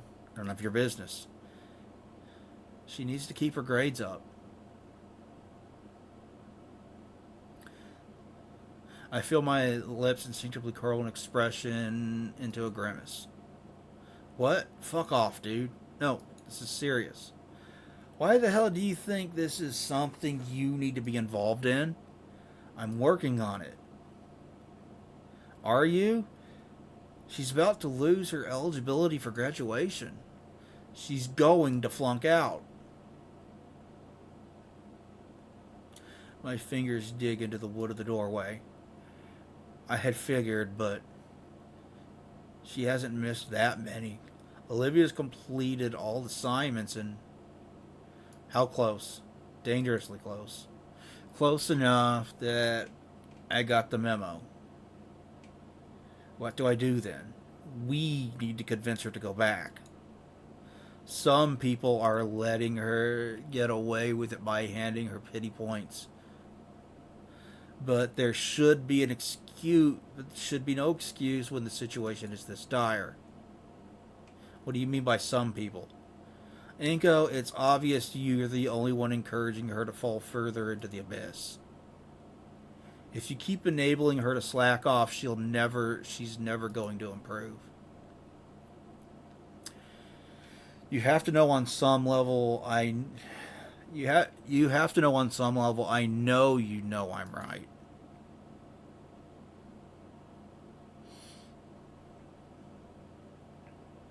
So if you're going to do anything about it in a meaningful way, then I'll tell her myself. Ben has the audacity to try to walk past me, but I shut him down with a firm hand to his chest.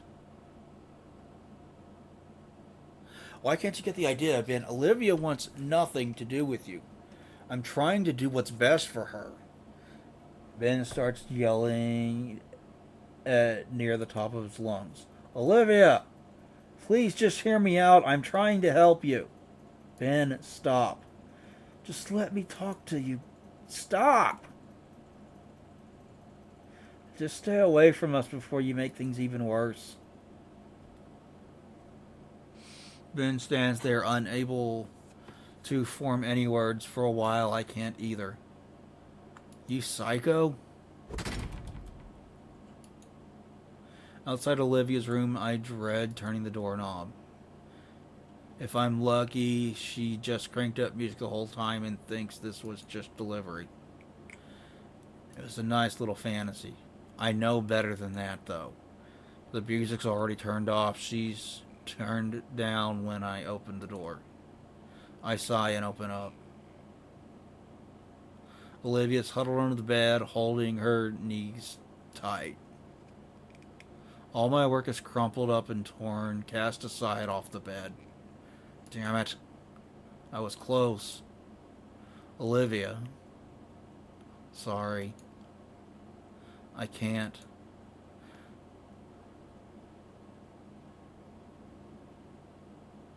I ignore the sound of paper being crushed beneath my foot. My arms slowly wrap around Olivia, drawing her to my chest in a gentle hug. Through her wobbling grasp beneath her whimpers and mantra of apologies.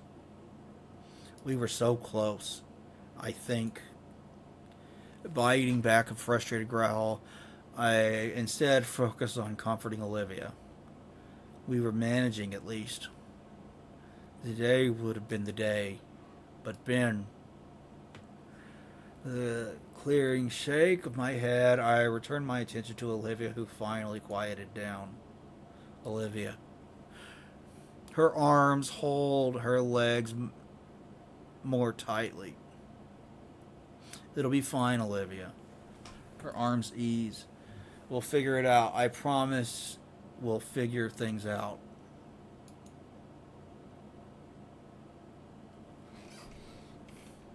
The rest of the school year is a blur to me. Days turn into weeks, weeks turn into months. It didn't even hit me that I was graduating until the day finally came. Being handed my diploma, shaking Scalar's hand, it almost felt surreal. At that moment that I had been anticipating the entire year, I finally achieved it. It didn't quite feel as fulfilling knowing Olivia was sitting with the audience rather than beside me. Regardless, I don't have time to dwell on the past. I need to worry about our future and what it means supporting her. I didn't bother to check where the acceptance letter I had come from, only that it's still there and here in Volcandera. It's simply a matter of going through the motions, filling a schedule, talking with the counselors, choosing whatever programs. The content didn't matter. It's just to get somewhere for both of us. The late March rain patters on my windshield. Oh, did he learn to drive? Pollen is going to start being a problem soon. Man, I can't wait to just relax. Today sucked between the yelling and almost getting hit by a car and by all the running everywhere. I'm exhausted. I think of Olivia and yeah, it's all worth it. I can't wait to go back home. Spring break finally rolled around. All my coursework is finished and submitted just in time. I even had the composure of cordial well wishes from all my professors. He's in college now. That leaves all my responsibilities ticked off the mental bucket list. The next 2 weeks are completely open for the two of us to enjoy. It's been a while since we were able to go somewhere. Maybe I should plan for something romantic. Maybe something to get a real fresh air and take advantage of the weather before I ended up congested. Like camping. That'd be a lot of fun. I entertained myself with these thoughts for the rest of the way home. The lo fi hip hop station currently playing helped a lot too. Olivia's recently got into it and wanted me to give it a listen. Gotta say, it's pretty good. Finally, I arrive at the flat. A smaller, cozy place. Not that I can't afford something more luxurious, it's just something that spoke to Olivia and I. I shift the car into park and pull the key from the ignition, sighing in relief.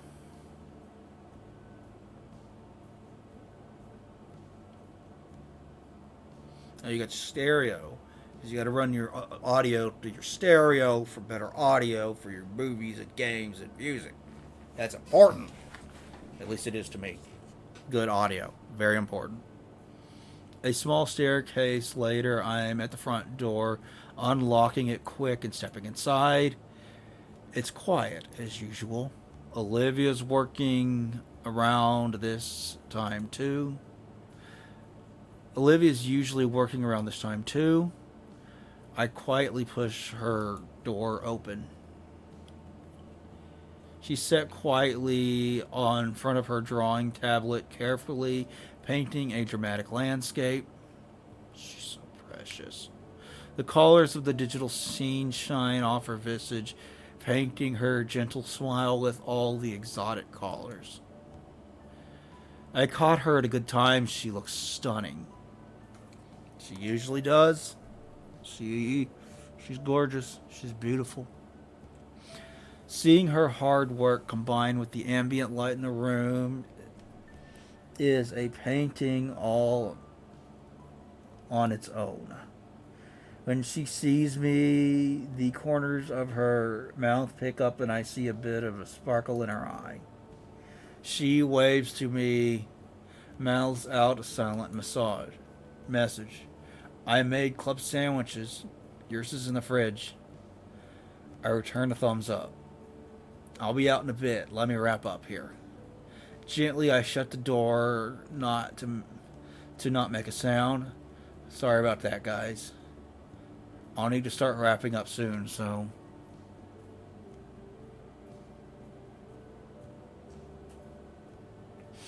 Our kitchen gets a decent amount of use, but it's kept pretty tidy.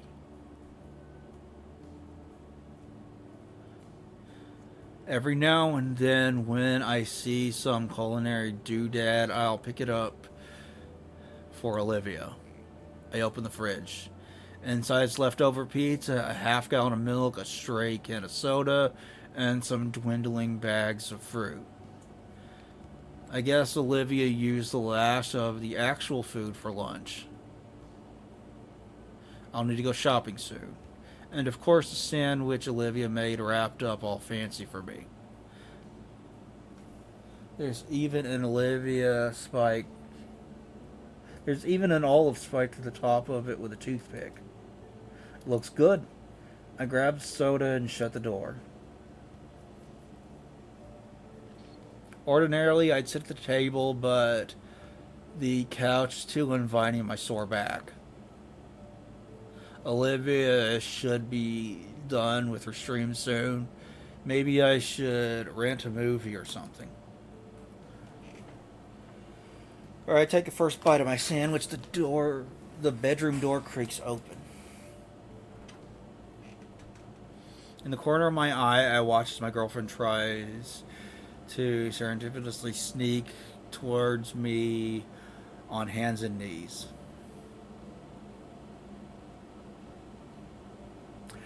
While she has a miniature gator skin bag beneath her eyes, I can clearly see she mischievous glimmer in the mirror-like irises. Pretending to not notice her, I chew on my delicious sandwich meat until I feel a sharp tug of her wrist. Her jaw wrapped around it, gently gnawing on my limb. Oh, she's adorable! And I love her! She lets go once. I look at her and I keep my hand out so she can take it.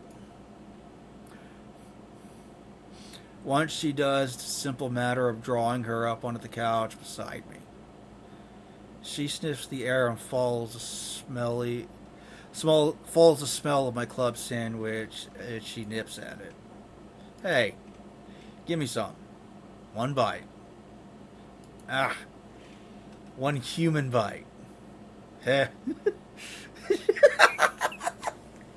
She crunches off the bite and I follow up with my next bite. It's good. Olivia's cooking is always wonderful.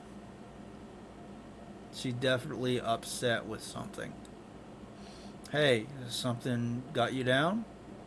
You seem low energy. No, don't worry about it. Just some heckler when I was wrapping up the stream. Don't worry about it. How was your day? Oh man, it was nuts. I barely had time to finish my last assignment to avoid homework. Like all the other students were in a rush too. Then there's some stupid bug with the submission website. Really exhausting day. And some prick nearly rear-ended me with his pickup. Ugh. But I got my schedule cleared. This spring break is all ours. Oh, nice. So how was your day? Oh, I just streamed. All day? Nice. Have you reached 5,000 followers? Yeah, I did. That's nice. Hopefully her career really takes off soon. Truthfully, I worry for her a bit. Oh yeah, I was thinking we could arrange a day out sometime. Go on a little vacation during the break. Oh yeah? Yeah, that sounds like does that sound like fun? Come on, we need to get out more. I went out last week. Okay, I get your point. Yeah, it sounds like fun. Where do you want to go? A park, maybe? I still don't know what's around here. I think there's a few public parks around. It'll be like when we saw the Bluffs. Oh, you know what? We haven't gone back to Volcandera. We live in Volcandera, you dork. I mean the city. We should check it out. I bet the Paynes would love to have us over. Olivia flinches. What do you say? A little trip down memory lane? Come on, it's only been a year. I think it'll be fun. Just feel the coastal breeze again. Not yet. Olivia fidgets. I don't want the Pains to see me yet. Why not?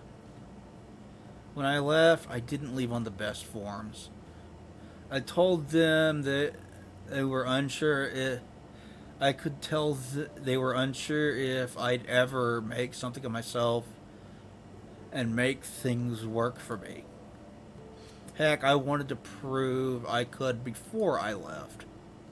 But now it's been a whole year, and what do I have to show? I don't even make enough to cover my share of rent. Olivia. I rest my hand atop the curls over her fingers. Would Randy or Sophia care? Well, come on, we both know they'd just love to see you again. Her fidgeting eases and her smile creeps slowly across her lips. Yeah, I guess. I'll shoot them a text later, okay? She looks up and nods happily. Alright. After that, then, I don't know. How about camping? I could look into local campsites. That sounds nice, yeah. Alright. Hey, you up for a movie or something? She nods. Using the remote, I browse for something decent. Oh, they added a bunch of old kaiju movies. Nice. Fuck yeah! Godzilla! We finally settle into a night of cheesy rubber suit monster. Fuck! Those are the best!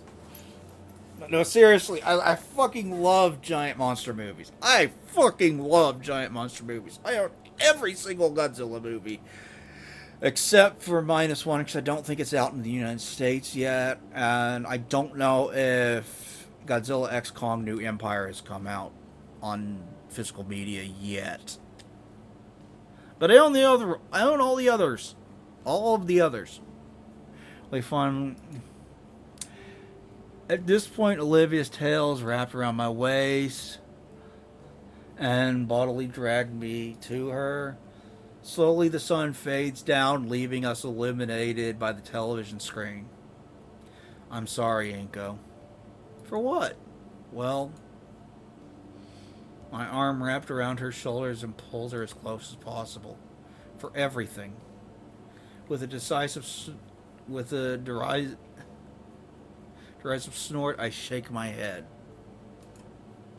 You haven't done anything to be sorry for, Olivia. Exactly. I've done nothing. Even in the duskiness of the room, I can see her hurt-filled eyes. I plant some Cheshire kiss on her nose, inciting a giggle from her. She's so cute! I wouldn't say you've done nothing, so much more than you know. For me, goes unsaid. Olivia gets the message, and her head sinks into my chest.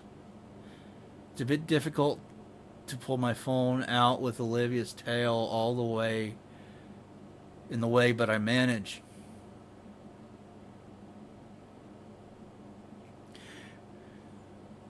Sophia, would you like to have lunch or something tomorrow?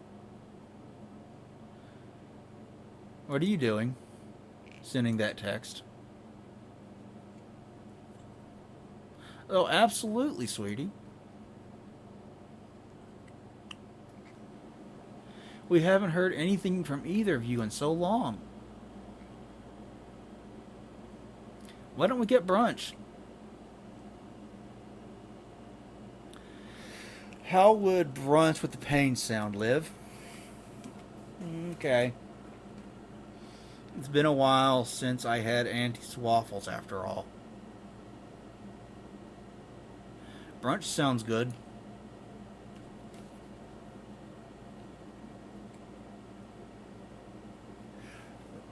Remember. Wonderful. Remember. BRUNCH. I accept the automated schedule update on my phone and let it drop into the cushion. And return to the movie marathon. I always love seeing old cinematography tricks in action, and Olivia enjoys the cheesy battles. Love her so much. She loves giant monster movies and heavy metal and video games. She is amazing.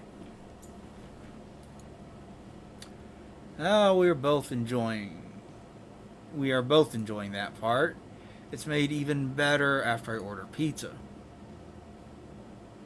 At this point, Olivia falls asleep leaning against me, and I find it hard to stay awake too.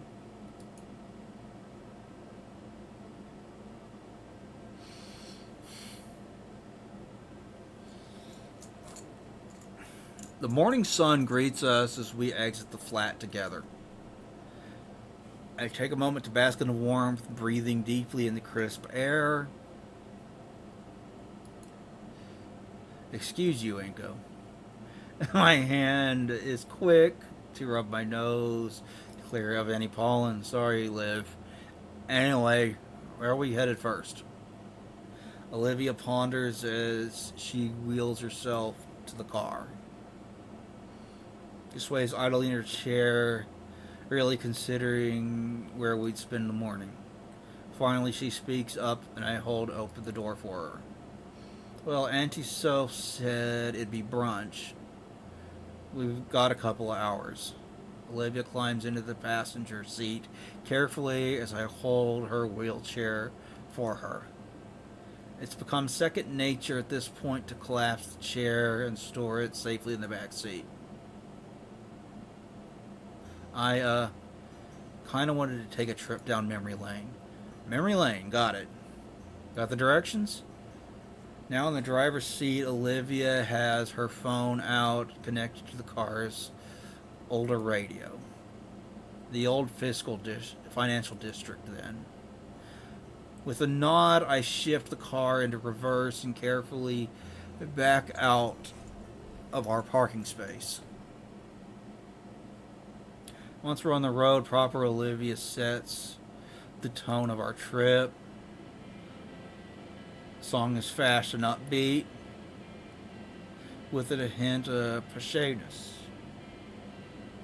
Glancing at her, I see she's checked out completely, her eyes cast past viewing through her window. She won't be too long, thankfully, since getting back home is easy if you know what back roads to take.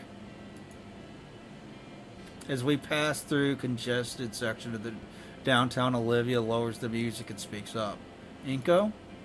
I turn to her and see her face pressed against the window. What is it? That building. The one right there.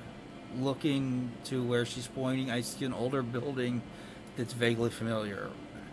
After I squint at it for way too long, Olivia supplies the answer. It's the old arcade. Her voice is low.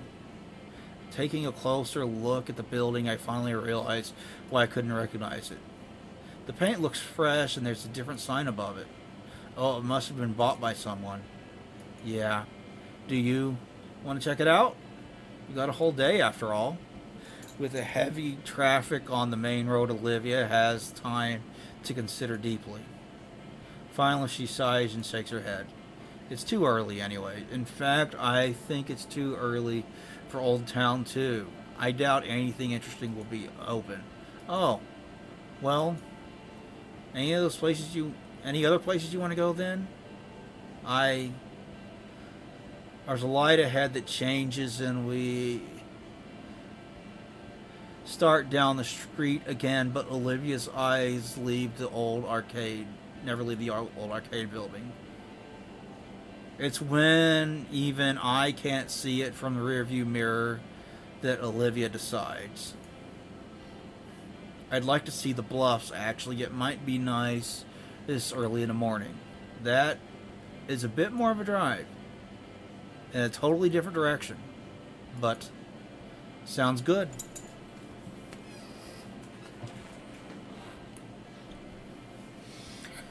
Turning the steering wheel to the side, the car starts down another side road toward the highway. Are you excited to go hiking again? Hiking? I mean, we don't have to walk the entire thing, do we? I figured it'd be nice to do it again. I suppressed the word exercise from my mind. It'd be nice to recreate our first real date. Yeah, it would. Silence washes over the car as we both silently reminisce on our visit a year ago. It seems so long now, even though it's been a year.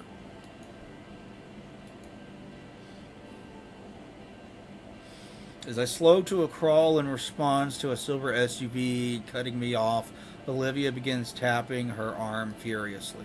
Inko, look! Huh? She points at something out my window, and I gaze follow. To our left, our old high school, St. Hammond. Oh wow, I didn't even recognize where we were. Can can we stop and visit? It's a Saturday. It might still be open. There's clubs on Saturday. There are some cars left at the parking lot. However, seeing Olivia become adamant about wanting to check out the school after everything that happened last year, a part of me hopes Olivia's finally found her missing resolve. Let's give it a shot then.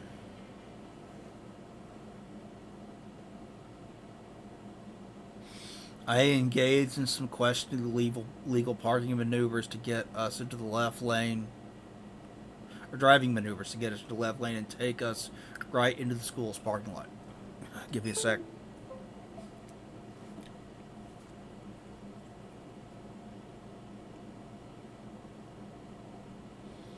Oh my god.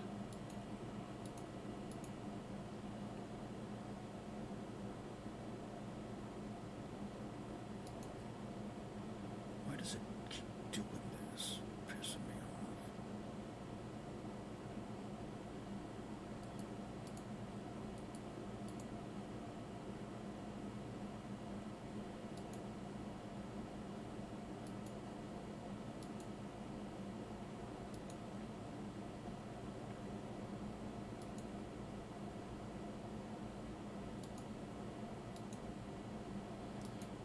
Jeez.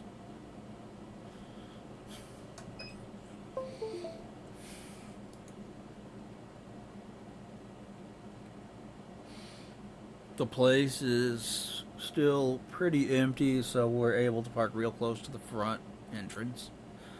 Although we get prime parking anyway due to the fancy sticker I got.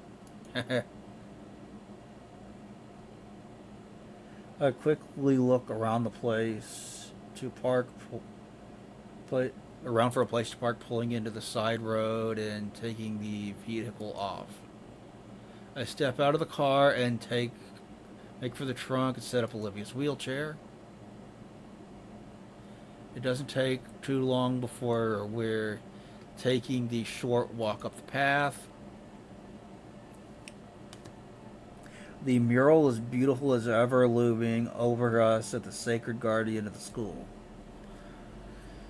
Geez, I didn't expect it to go on as long as it has. It's ending. There are lights on outside. Olivia hesitates, hovering her hand just above the door handle. She pushes in the cool air conditions. The breeze is let out, along with a very familiar scent of the facility. Inside, it's just like how we left it. Is it really okay for us to be here? Olivia glances around nervously and shrugs. I don't know why we wouldn't. Well, normally students are supposed to call ahead or wait for a reunion. Olivia jumps. Miss Scaler. Yes, hello, you two. What brings you back to St. Hammond? Well, it's spring break for me, and I wanted to take the day off and just go around. I see, Mr. No, Inko. And are you on break too, Olivia? Her silver eyes cast downward for a moment. Olivia? Yeah, I'm on break too, Miss Scaler. The older woman gaze shifts between Olivia and I. I see. Well then. With a sigh, the principal turns and starts heading down the hall. Come on, you two need visitor passes then. Olivia doesn't budge. Olivia? I don't think she heard me.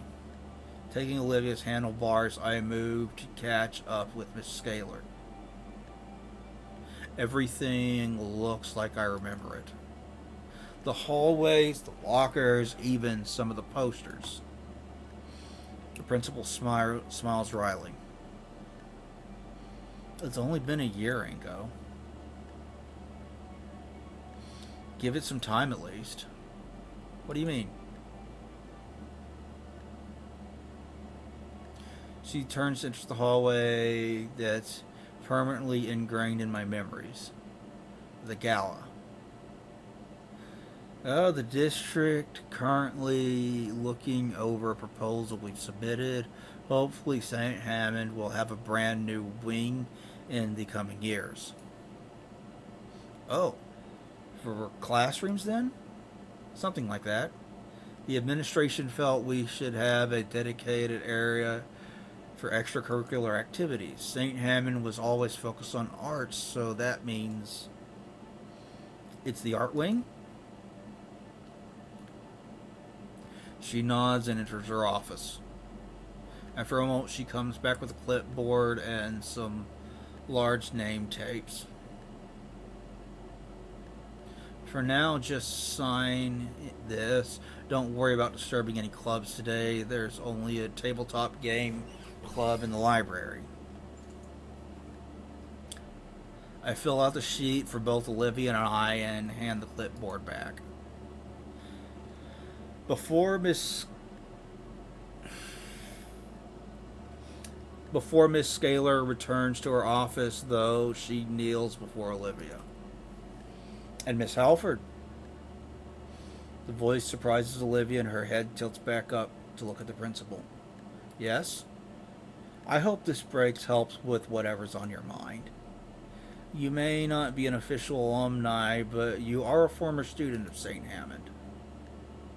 Before Olivia can respond, Miss Scaler stands upright and re-enters her office. So, what now? Olivia glances down the halls to our left and right.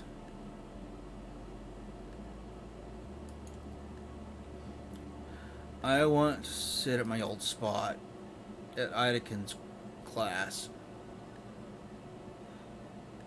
Olivia lets go of my wrist, and her tail. Olivia lets go of my wrist with her tail and starts moving herself along. I slowly fall behind, remaining silent so I don't break her focus. It's clear that there's a lot of emotions whirling through her. She looks up the staircase and then continues to the elevator around to the corner. Oh, I didn't think this far ahead. You don't have a key, do we? If you need, I can carry you up. Olivia reaches into her chain pocket and pulls it out. She still had it. The elevator door slides open like it always has for us. Another bout of nostalgia waves over me of all the times Olivia and I rode it. Our memories stand out through. One memory stands out though. Both of us huddled together in fear, and the door opens and I breathe the fresh air again. I always loved the open hallway here. Olivia rolls past the rooms. 231, 232, 233, 234. Olivia stares at the nameplate. It now reads Miss Frizzer. She sighs. For a moment, I reach ahead and open the door for her. Inside is pretty similar. It's obvious that some new decorations. The teacher's desk has been different cluttered paper on it, but it's the same classroom. Olivia rolls inside. I watch her carefully move her chair by her desk so she can use it. It's still. Should I enter?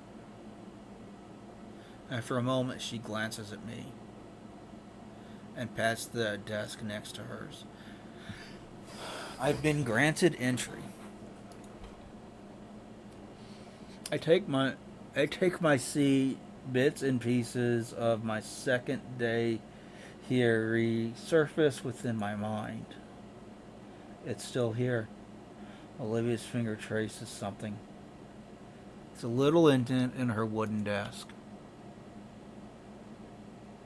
The one she uses in inkwell. How'd you ever get away with doing that? The teacher was cool with it. She smiles. We both stare to the front of the class. It's like the two of us showed up early for the day. And any minute now, an energetic Taro will waltz in, dramatically flapping his wings. There, the two of us there to take us on a learning adventure. Ready to give it his all to teach us values in craft art. Olivia doesn't cry. Her fingers weakly tap against the desk, but she doesn't cry. After a while, she speaks up. You ready? Are you? She looks over with a slight smile. Yeah. I get up and push our chairs back to their original spot. Leaving, I turn around and want for one last look. I know Olivia is as well. It probably really is the last time. I gently shut the door behind us. Bye. We ended up taking a short tour of the rest of the school, seeing sights once more, the auditorium, the atrium, even the cafeteria. I got us some of our old favorites from the vending machine. On the way out, we passed through the gala once more. I wonder. I stop at the trophy case. Olivia hears my footsteps. It has stopped. Her landscape is gone. In its place, a plaque. Oh, Olivia. Olivia gently rolls up to the glass. I step aside for her. It holds an etched stone slab and several photographs illuminated by dim yellow lights, surrounded by all the award-winning works of art by students. And etched into the top of the polished stone lies the name embossed in gold leaf. Mr. Trent Idekin, 201M 1986, 201M 2023, BC. He died too young. Jeez. Olivia's hands clasp over her mouth. Olivia, are you... She shakes her head and lets her hands drop to her lap. Inko. Olivia rolls back to the front office. Inside, Principal Scalar looks up from the sheet she's filling out. Done with your sightseeing already? Though her tone is shaky, Olivia smiles and nods. Yes. Miss Scalar, Olivia wheels to her desk.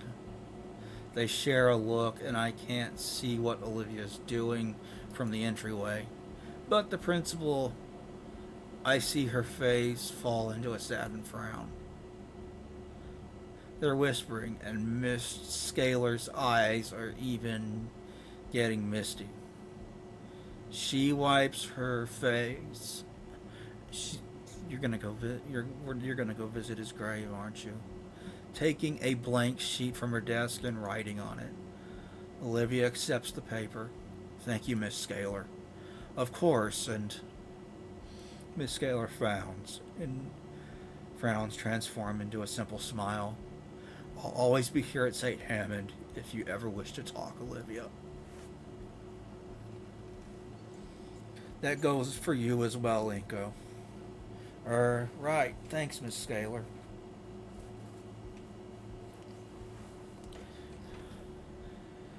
Olivia turns and leaves the office, wheeling past me. She's gonna go to his grave, isn't she? Hey, Olivia, what's up? She doesn't respond, instead heading straight to the school's exit. Following after her, I catch a glimpse of Olivia's face. Her face is set with determination. I have to move ahead and hold the door open for Olivia, who beelines straight for our parked car. Olivia, wait up. She finally stops next to the passenger door and turns to me. What's going on? Sophia isn't expecting us for an hour. Good. We have time then. Time? Do you want to go somewhere else? Yes, I need.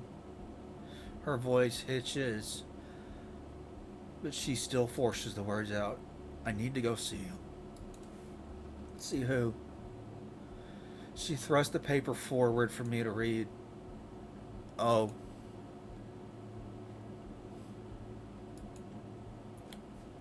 We're nearly there.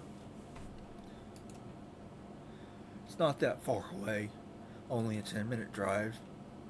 But a combination of dread and anticipation makes it feel like 10 hours. In the seat next to me, Olivia stares at the elevator key in her hand. Part of me thought she would have returned it. Maybe someday.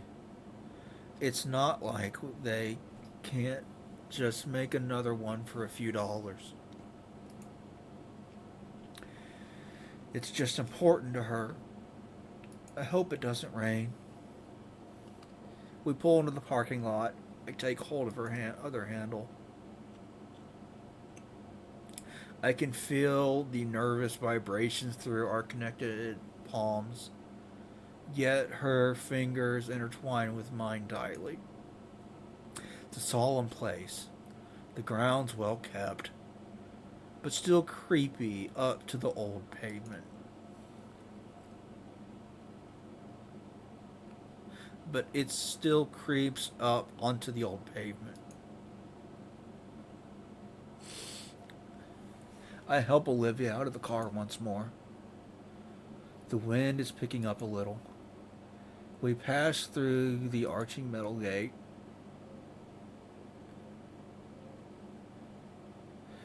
She looks around at the sea of tombstones. I knew it.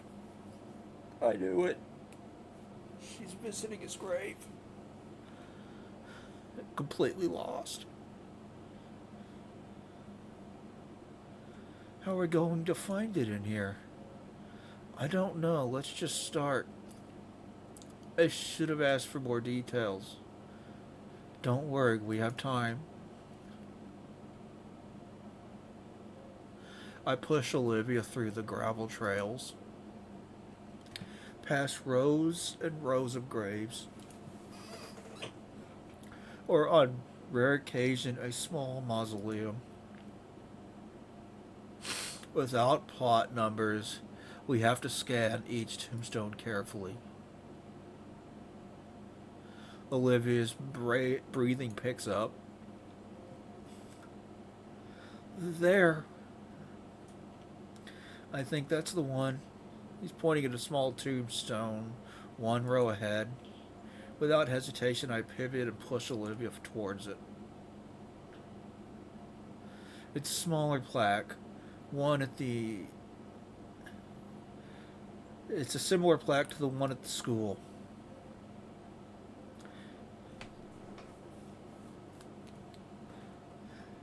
Instead of engraved gold letters, it's simply carved into the stone.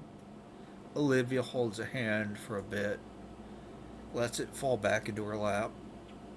We found it. For a while, we rest in silence, just looking at the inscription on it. His teachings will continue into the new generation. I'm startled when Olivia pushed herself out of her wheelchair.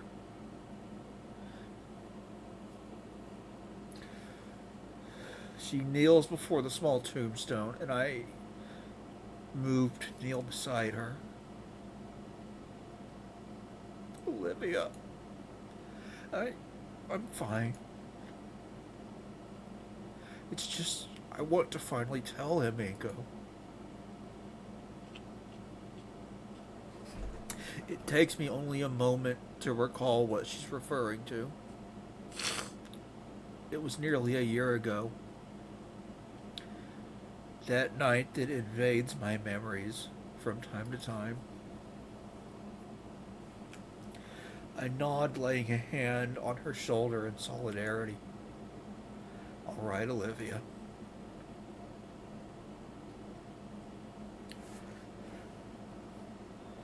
She looks at me, a smile a very fragile smile, and then begins. Mr. Ideken, you were a lot of things to me. You taught me so much. Everything I know when it came to art.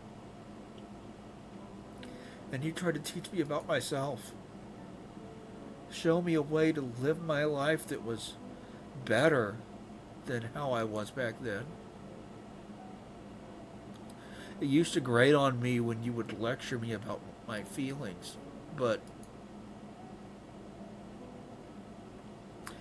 I know you did it because you gave a damn. Damn it. You gave a damn about me, about everyone around you. Even when I was being stupid and trying to hide away from everything, you came into my life and showed me that the world wasn't as bad as I saw it.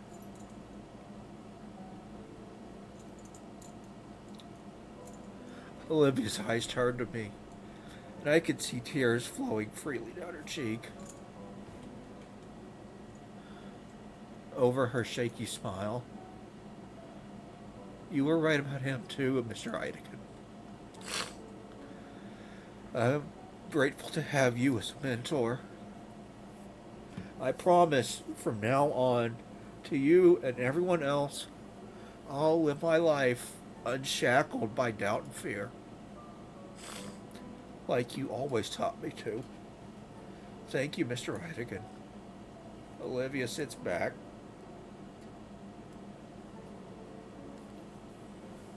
I hate to think of how all this was weighing on her the whole time. But it's gone now. And thank you, Inko. I know it's been hard. And you've done so much for me. I promise I'll be better. I promise I'll be someone worth it all.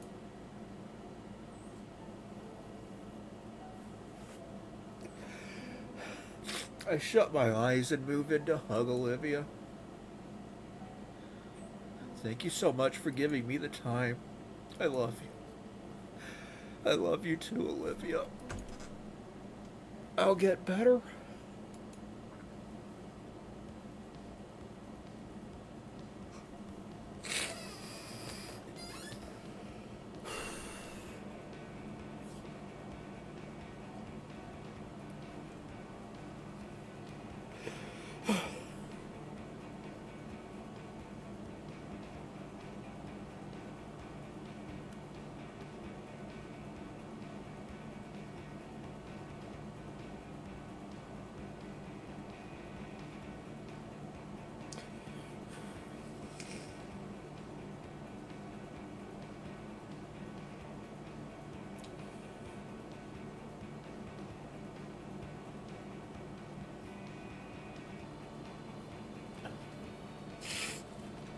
That was beautiful. I have to find a way to get the other endings. I know it's gonna hurt getting 1 and 2. I know it hurts so bad getting 1 and 2 in um Snoot game.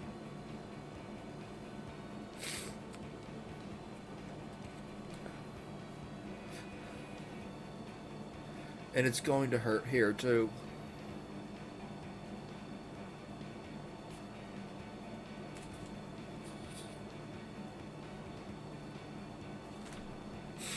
To get the other ending. To get endings 1 and 2. But I want to finish off with the best ending, ending 4. I can't draw for shit. I remember writing that.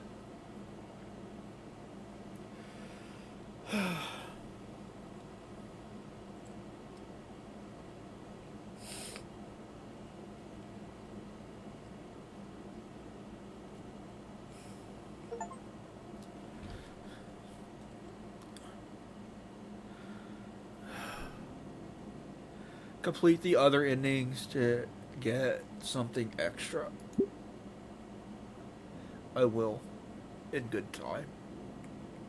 But for now, I've been streaming for an hour and 4 hours and 25 minutes.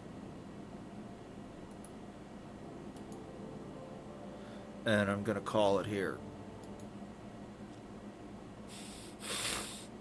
Oh.